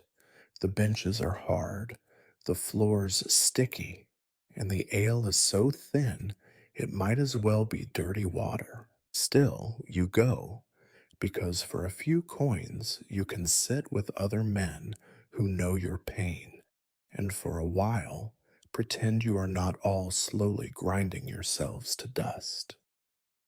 Conversation at the tavern is rarely cheerful. Most nights, it is a contest to see whose misfortunes are the worst. Someone will complain about the master, another will boast of an injury survived, a third will whisper rumors about a neighbor's shame.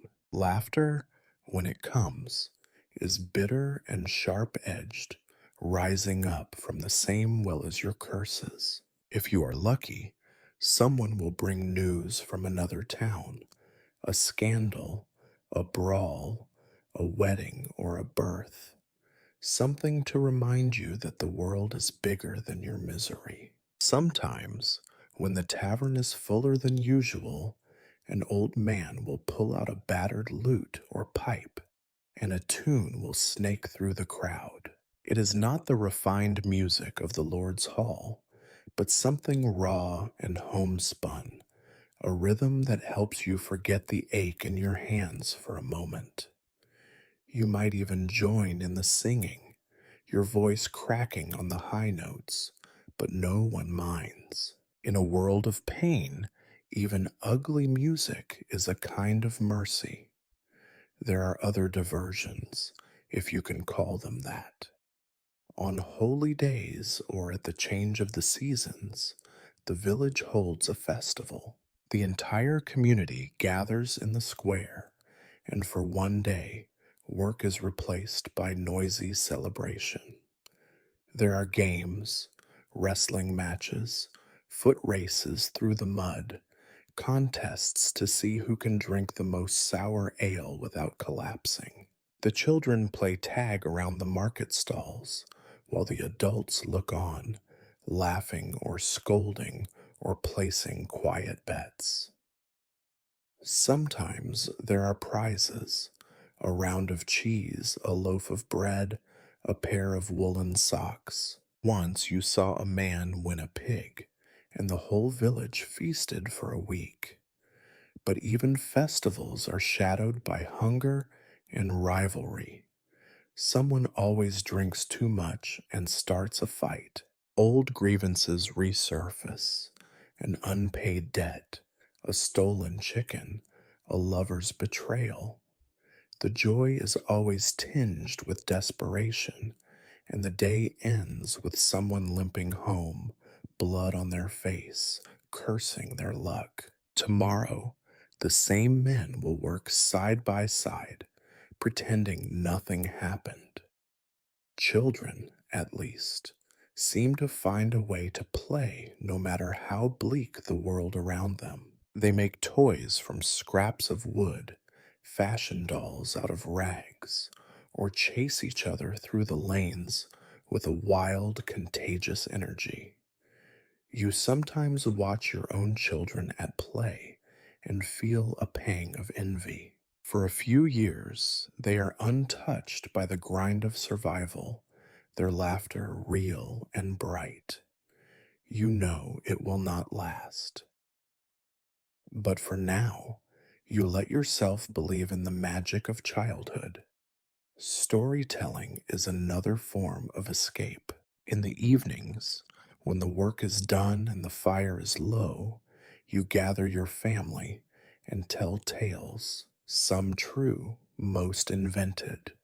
Stories of saints and monsters, of kings and thieves, of miracles and disasters. The children listen with wide eyes, clinging to every word, and for a moment, you are not just a stonemason, but a hero or a fool or a wise man. These stories do not change your world, but they help you survive it.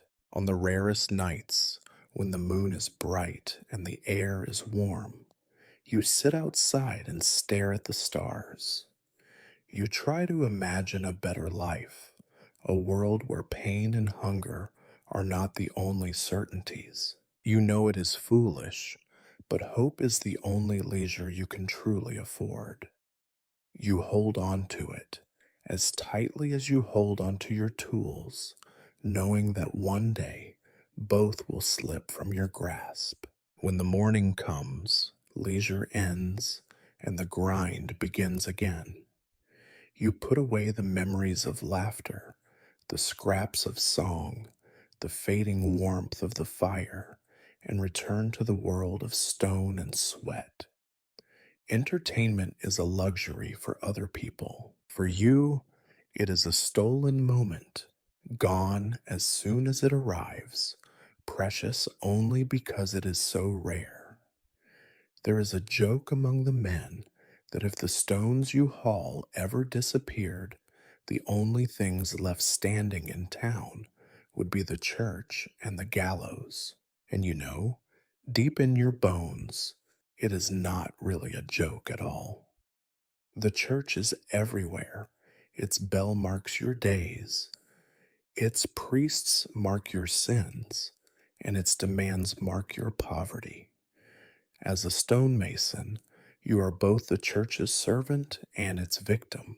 You help to build its walls, to raise its spires and archways, sweating and bleeding in the name of a God whose voice you only ever hear secondhand. You see the church as a great stone mouth, always asking for more labor, more coin, more submission. It preaches humility, but never practices it, and its hunger is as constant as your own. Every week, you are reminded of your obligations. The tithe comes first, 1/10 of what little you earn or grow, handed over without complaint, because complaint is a sin. The priest comes to your door if you are late with your offering, standing in your cramped, smoky room, glancing with distaste at your threadbare tunic and your half starved children, but never forgetting to take his share. You do not dare refuse, even when you know it means another empty bowl at dinner. The church promises that your reward is in the next world, but hunger is a torment in this one. Your relationship with the church is lopsided. The priest visits for three reasons: to collect, to admonish, or to deliver a sacrament. If a child is sick, he comes to bless the little one and leaves with a piece of bread for the poor. If your wife is pregnant, he recites prayers and then asks about your attendance at Mass. If someone dies, he comes to say words over the body and expects a chicken or a penny for his trouble. Every sacrament comes with a price. You cannot afford to bury the dead without the church's blessing, but neither can you afford the blessing. At Mass, you sit in the back near the door alongside the other laborers. Your clothes smell of sweat and dust. Your knees ache on the cold stone floor. The priest preaches about the virtue of suffering, about the blessings of obedience, about the rewards that await the humble and poor in the kingdom of heaven. You are told to be grateful, even as your stomach grumbles and your mind wanders to thoughts of the unfinished work that will be waiting for you at the site. There are moments when you envy the priest his certainty. He walks through the village with his head high, his robes clean, his belly full. He is educated. He can read the Latin in the holy books, though most of the time you suspect he is just as bored as the rest of you. He is both feared and needed, able to condemn you from the pulpit and forgive you in the confessional for a price. You wonder sometimes if he believes any of it, or if he simply enjoys the comfort that faith provides when backed by a full larder and a secure roof. The church is not only a source of burdens, though, sometimes it is a shield, however thin. In times of plague or famine, the priest organizes almsgiving, handing out scraps of bread to the most desperate. On feast days, the churchyard is filled with the smells of roasting meat and baking bread, and for one afternoon, you eat your fill, even if you pay for it with extra prayers and more tithes in the weeks to come. When disaster strikes, a fire, a flood, a death, the church is the only place where you can find comfort, however meager. You are also reminded constantly that your soul hangs in the balance. Sin is everywhere, in missed masses, in idle words, in anger, in envy, in the tiny thefts you commit just to survive. The priest's sermons become a litany of guilt, and you absorb it until you believe it is your own fault that your life is so hard. Confession is both a burden and a relief, a chance to admit what you already know, that you are never quite good enough for the paradise you are promised. The church involves itself in every part of your life. It blesses your children, marries your friends, buries your parents, curses your enemies. It decides which days you can eat meat and which you must go hungry. It tells you when to kneel and when to stand, when to mourn and when to celebrate. In the eyes of the church, you are both a soul to be saved and a back to be bent to its service. And always it is building new chapels, new altars, new towers to scrape the sky.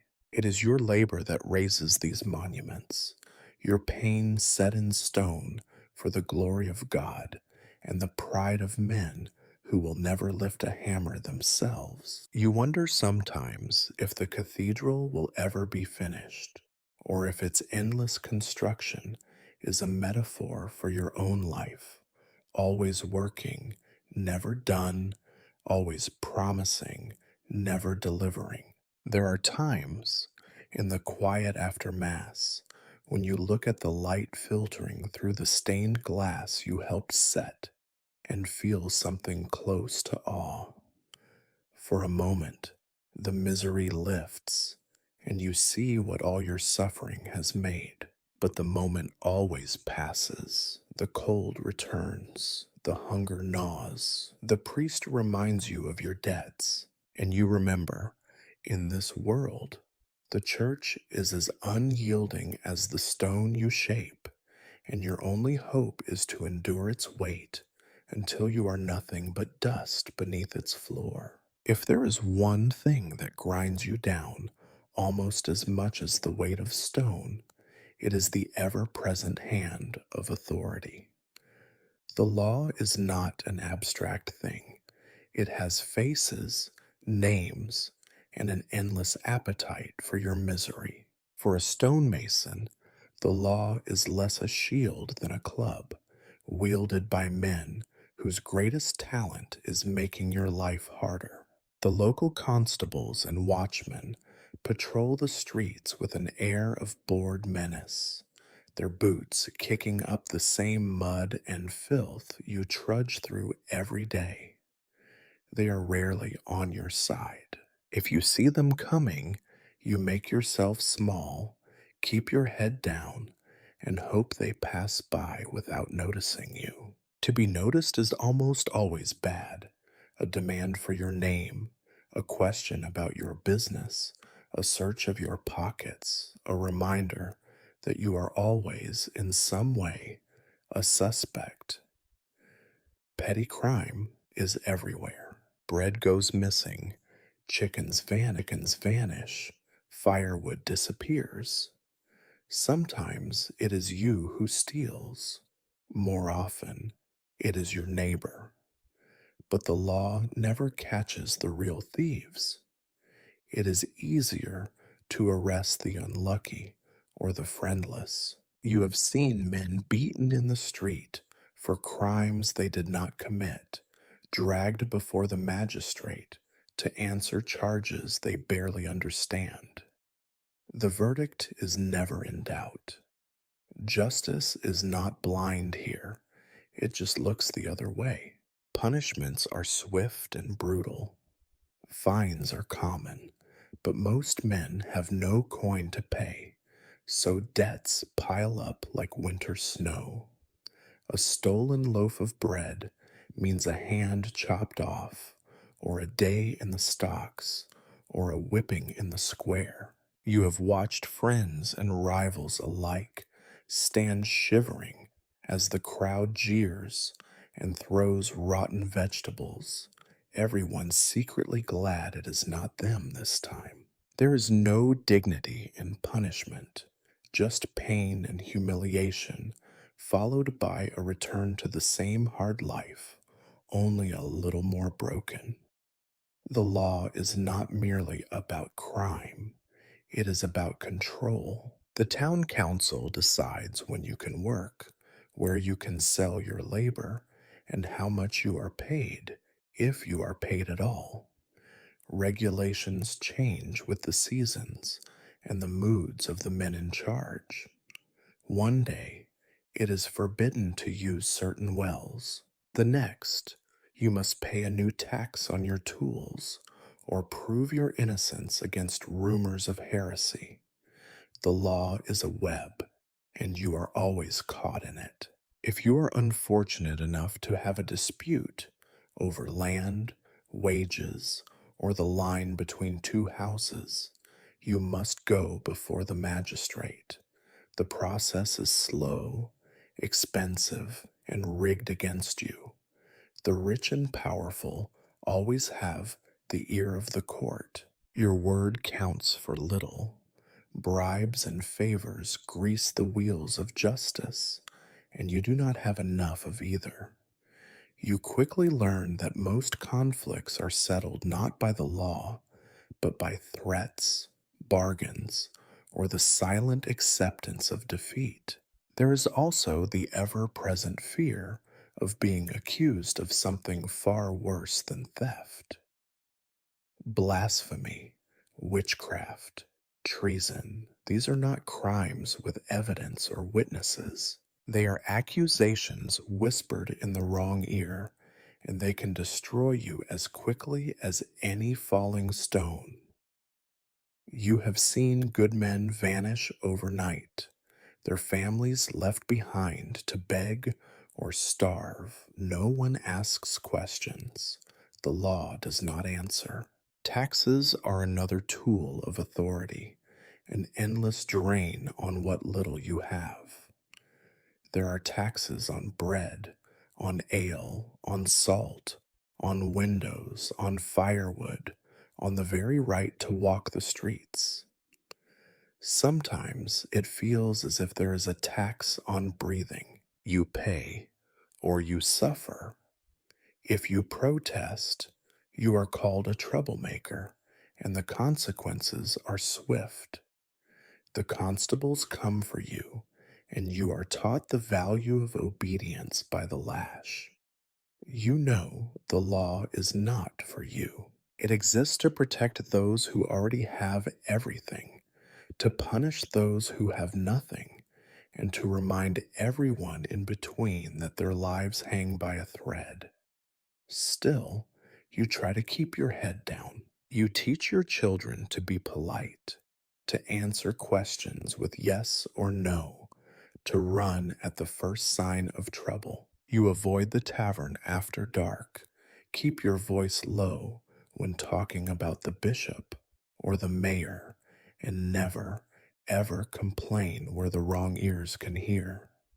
And yet, for all your caution, you know that luck is fickle. One day you are a stonemason, working and enduring, and the next you could be in the stocks, or worse. The law does not care about your good intentions, your hard work, or your innocence. It cares only about order, an order that keeps you at the bottom and someone else at the top. When you see the gallows on the edge of town, the wood blackened and splintered by years of use, you remember that mercy is not written into the law. Justice is a spectacle, and the spectacle must go on. You survive not by virtue or by right, but by staying invisible, unremarkable, and quiet. The law is the stone you cannot break, the wall you cannot climb.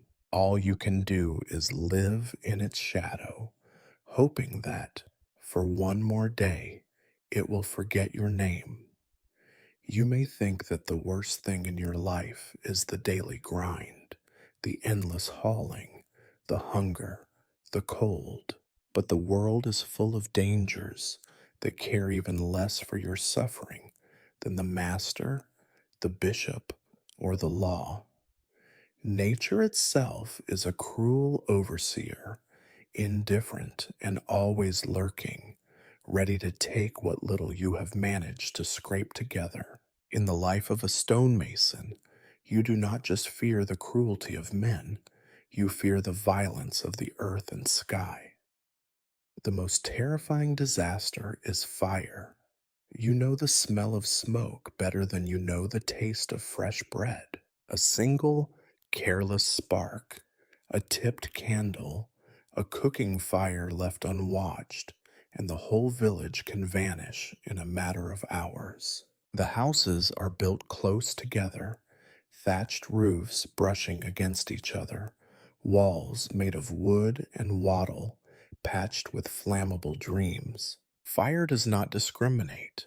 It takes the homes of the rich and poor, the stables, the granaries, the tavern, even the church. You remember the last great fire, the way it started with a scream in the night, the sudden orange glow, the panic. Men and women rushed into the street, clutching children, dragging what few belongings they could carry.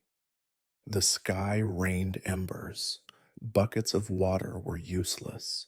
The fire jumped from roof to roof, a hungry beast devouring everything. When the sun rose, half the village was a charred skeleton, blackened and reeking, with only stone chimneys and scorched iron tools as proof that anyone had ever lived there. Some did not survive, trapped in their beds, lost in the smoke. The rest of you rebuilt, not because you believed it would last, but because there was nothing else to do. Fires are common, but not the only disaster you fear. Floods come with the spring rains, turning the fields into lakes and the streets into rivers of mud. The water creeps into your home, ruins the straw bedding, spoils the grain, drowns the chickens. The well becomes a pit of filth, and sickness follows on the heels of every flood. You stand in the doorway and watch your hard work dissolve into muck, knowing that when the waters recede, the master will still expect you at the site, and the bishop will still expect his tithe. Then there are storms. Lightning splits the sky, thunder shakes the ground, and the wind howls through the village like a soul in torment. Roofs lift off, trees topple, walls collapse. You do what you can, nail down loose boards, wedge stones against the shutters, say hurried prayers to saints you barely believe in. But you know that when nature is in a mood, no amount of preparation will save you. You have seen barns blown away, animals scattered, men crushed by falling trees, or buried under collapsed houses. The winters are another kind of disaster.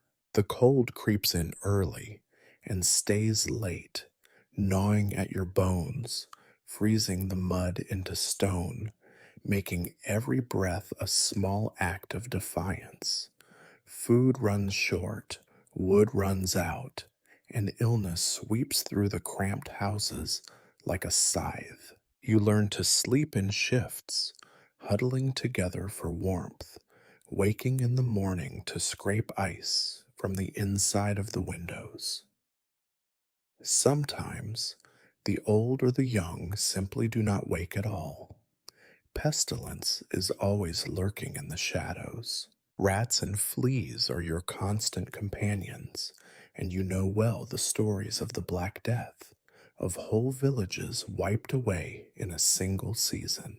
When the first signs appear, swollen lumps, sudden fevers, everyone whispers, prays, and hopes that this time the angel of death will pass by your door. More often than not, he does not. Even droughts, though less dramatic, are dangerous. The river shrinks, the wells run dry, crops wither in the fields. Hunger becomes sharper, tempers shorter.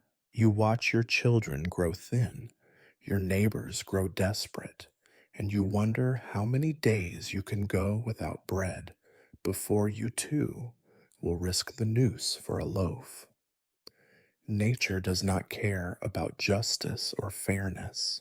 You can work as hard as you like, save every scrap, patch every leak, and it can all be taken in an instant. A single fire can undo a decade of labor. A single storm can erase a lifetime of savings. You have learned not to curse the sky because the sky is deaf. Instead, you curse quietly to yourself and then get back to the work of surviving. And yet, even after the worst disaster, you and the others pick up what remains. You scavenge blackened beams and burnt iron nails. You patch holes with mud and straw. You share what little food is left. It is not hope that keeps you going. Hope is a luxury for other people. It is simply habit, stubbornness, the refusal to let the world finish you off without a fight. You do not trust the ground beneath your feet or the roof over your head. Every day is lived with the knowledge that disaster is never far away. You learn to expect nothing, to cherish nothing, to hold everything lightly, because in your world, even the stones you set in place can be swept away by wind, water, or fire. All you can do is keep building, keep patching, keep going, until one day it is your turn to be washed away. You would think that, after so many years of labor, your dreams would be ambitious, grand even. You might imagine yourself longing for adventure, or riches, or glory. But after enough mornings waking up cold and hungry, your dreams shrink. They become as thin and tough as the bread you chew every morning, worn smooth by disappointment and the grind of survival. Your greatest hope, if you are honest, is for something simple: a full meal, a roof that does not leak, children who live long enough to bury you instead of the other way around.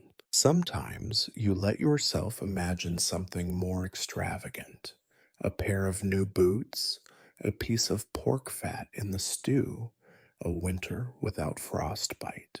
You have heard stories, of course, about men who climbed out of poverty through cleverness or luck or the favor of a noble, but those are stories for the young and the foolish. In your experience, cleverness is more likely to earn you a beating, luck is always bad, and the favor of a noble is the quickest way to become someone else's scapegoat. At night, when you lie down on your scratchy pile of straw, you let yourself drift into softer dreams. Sometimes you see yourself as a different man in a different world.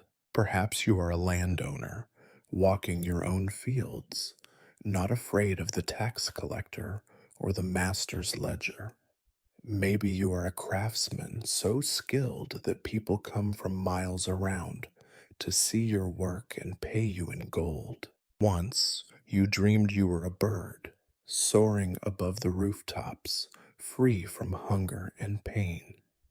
You woke up shivering, your feet tangled in your threadbare blanket, and laughed at your own foolishness. The truth is that your dreams are mostly just the memory of being less afraid.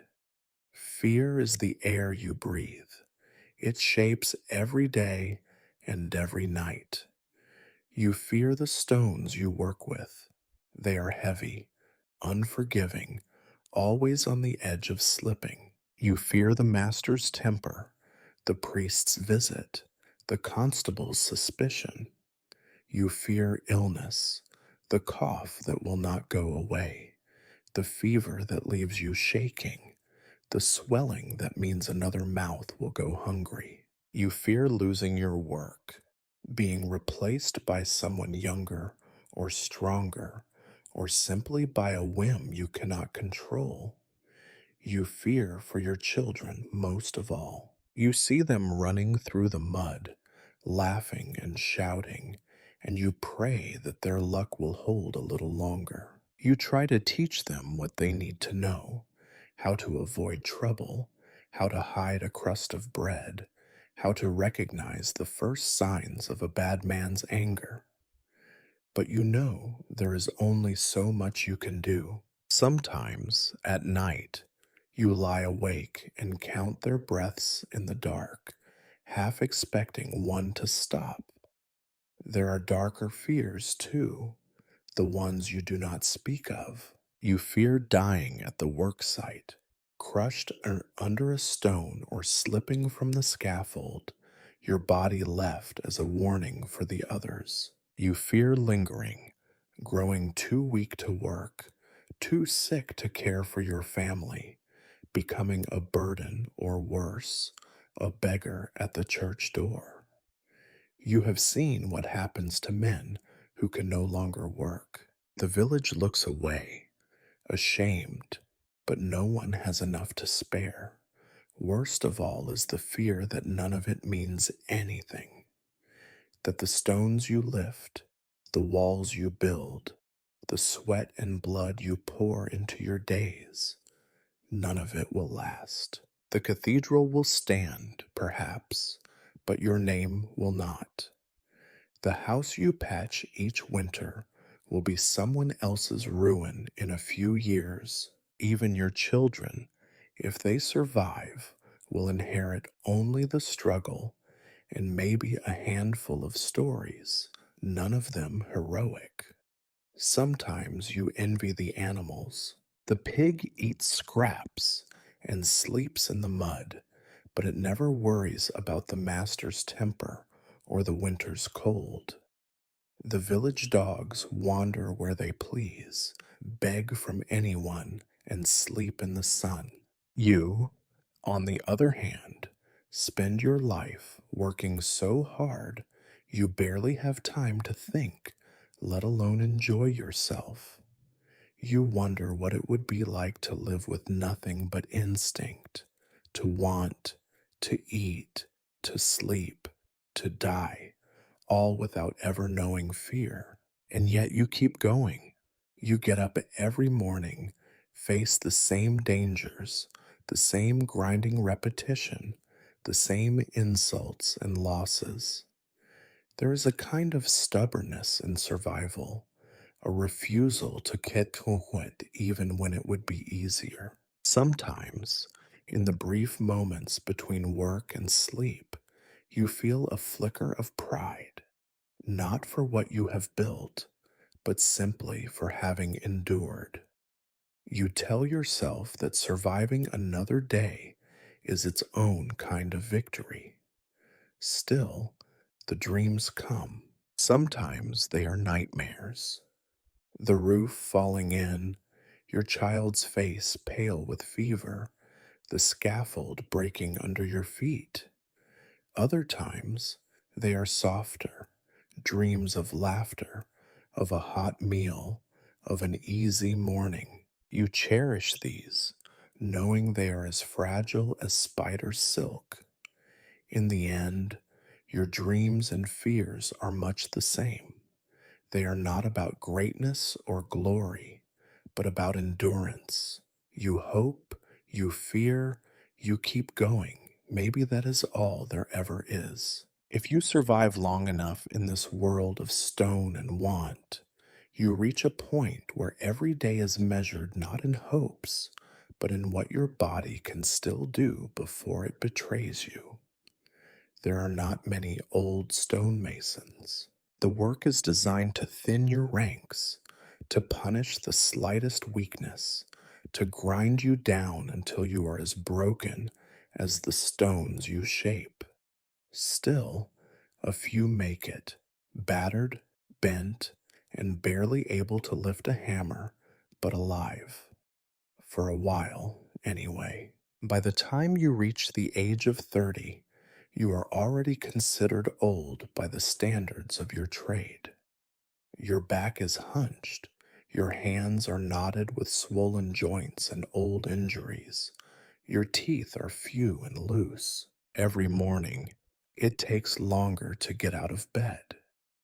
Your knees ache in the damp, your fingers refuse to straighten, and your breath is never quite deep enough. You hear the coughs of your fellow workers, those who have managed to limp their way into another day, and you recognize yourself in every groan and wince. Gone are the days when you could lift a heavy stone with a careless grin, when you would climb the scaffolding 2 rungs at a time. Now, every movement is calculated. You watch the young apprentices with a mixture of envy and pity. They do not yet know what is waiting for them, how quickly youth is traded for pain. You do not warn them, they would not listen. And besides, it is not your place. Everyone must learn for themselves that strength is borrowed and the debt is always called in. Your role on the site changes as your strength fades. You are given lighter tasks, if there are any, carrying mortar instead of stone, guiding the younger men, showing them how to measure a block or align a wall. But even these tasks become a burden. Some days, your hands shake so badly you cannot tie a knot. Your eyesight blurs from the dust and the effort.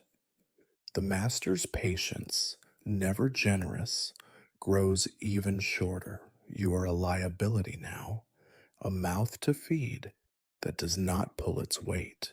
You work twice as hard to prove yourself, but the results are always less than before. The fear of being cast aside is your constant companion. You have seen men dismissed with a word, sent home to sit in the corner and wait for death. Some beg at the church door, others wander the countryside looking for a place that still needs a worn out body. Most simply fade away, disappearing into hunger and illness, forgotten by all but their families. There are no pensions, no charity, unless you are lucky or pious, and even then it is just enough to keep you alive and desperate. Your family feels the change too. The children, if they are old enough, are sent to work on the farms, in other trades, wherever hands are needed and pay is meager. Your wife takes on more chores, selling whatever scraps you can spare, sometimes even begging. The home grows colder and thinner with each passing year, and your pride is worn down with every coin you cannot earn. You think back to your own father, or perhaps the man who taught you the trade, and remember how they shrank before your eyes, how the world seemed to close in around them as their bodies failed. You wonder what your children see when they look at you: a provider, a burden, or simply another example of the way life grinds men down. You try to hide your pain, to smile when you can, but the effort is exhausting. Sometimes you find yourself sitting in the sun, a rare moment of peace, and you look at the calluses and scars on your hands. You try to recall all the things you have built: the walls, the towers, the arches, and wonder if any of it will outlast you. The answer is always the same: maybe a little, maybe not at all. The stones stand for a time, but so do men, and both are worn away by rain and time and neglect. There is no dignity in old age here, no gentle fading. It is an unraveling, a slow loosening of the knots that have held you together. You hear the stories of saints and miracles, of men who found peace in their last days, but you have seen too much to believe it. Most men simply grow smaller, quieter, and finally disappear, leaving behind a name, a handful of debts, and a few memories that fade faster than the scars on the wall. If you are very lucky, your family will care for you at the end, sharing what little they have. If you are less lucky, you will find yourself alone, looking out at a world that never had any use for the old or the weak. The laughter of children in the street becomes a distant sound, the noise of the worksite a memory. The hunger remains, the cold remains, and the ache in your bones becomes your only true companion. You are not afraid of dying, not really. You have seen enough of life to know that the world goes on without you. What you fear in the quiet moments is being forgotten, your life ground down to nothing, your struggles unnoticed, your story lost. You hold on to small comforts: a warm fire, a kind word, the hope that something you built might last a little longer than you do. But mostly, you endure, because that is all you have ever known. The world takes your strength, your pride, your hope, and finally your life. All you can do is hold on until it is your turn to let go. When you finally reach the end of your strength, there is no ceremony, no gentle passage. Death in your world arrives the way everything else does: suddenly for some, slowly for others, and always with little regard for what you deserve. It might come in the night, quietly, while you sleep on your pallet of straw and rags. Or it might come at the work site, with a shout and a crash, a stone falling, a scaffold giving way. Sometimes it comes as a fever that burns you from the inside out. Sometimes it is just the slow unraveling of your body until you cannot rise at all. Your family gathers, if they are able. They sit by your side, faces drawn, eyes haunted by hunger and fear.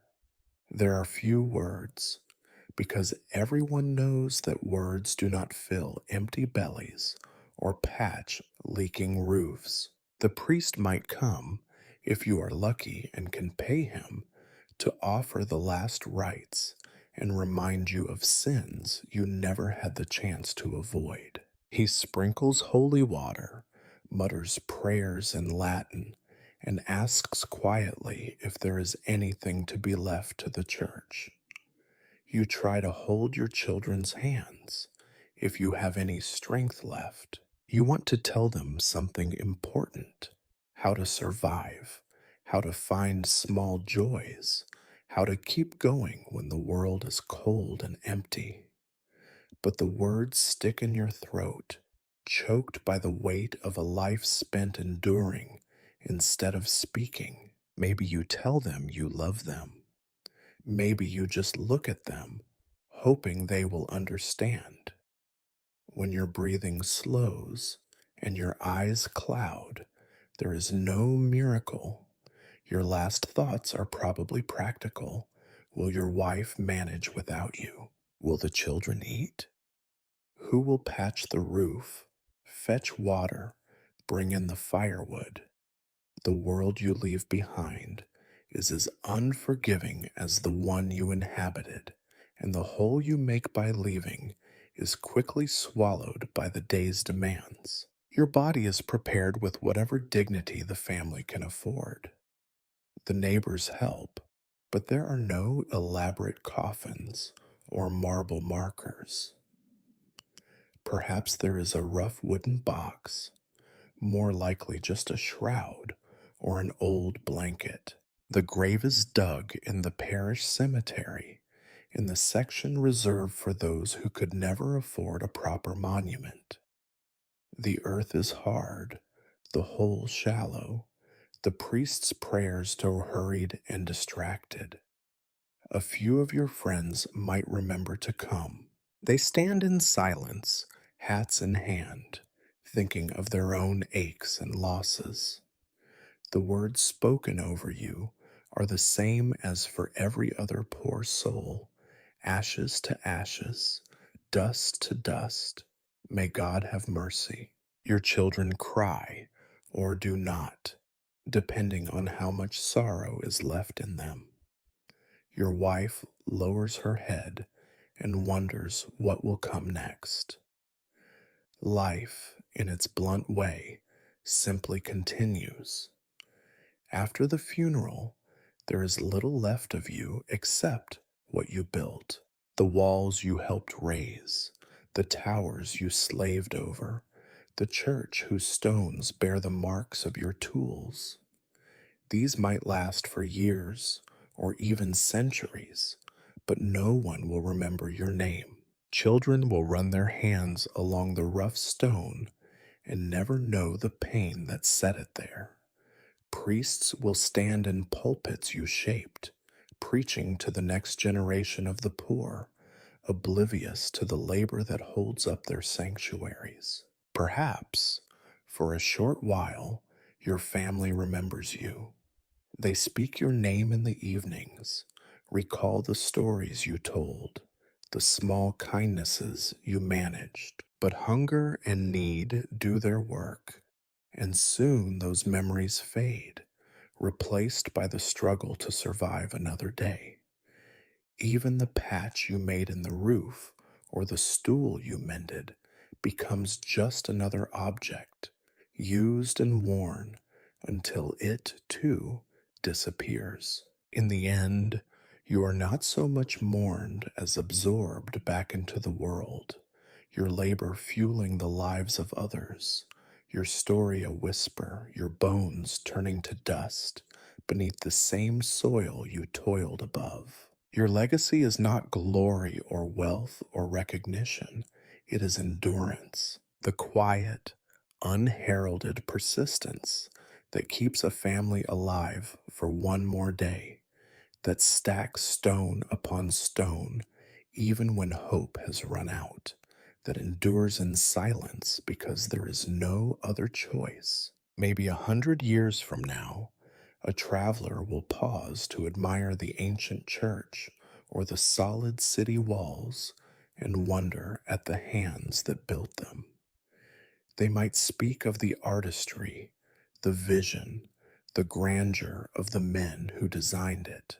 They will not think of you, of your cracked hands, your sleepless nights, your hunger and grief. You are lost to time, like so many before you, and yet, in some small way, you have shaped the world, not through triumph, but through survival, not by being remembered, but by simply being. You did not choose your fate, but you lived it all the same.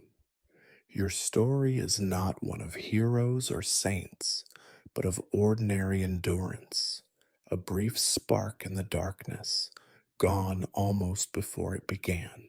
This is how your road ends, not with meaning, but with persistence, not with glory, but with the quiet stubbornness of living, stone by stone, until the day you cannot any more. The work goes on, the world forgets, but for a moment you were here, and that perhaps is enough.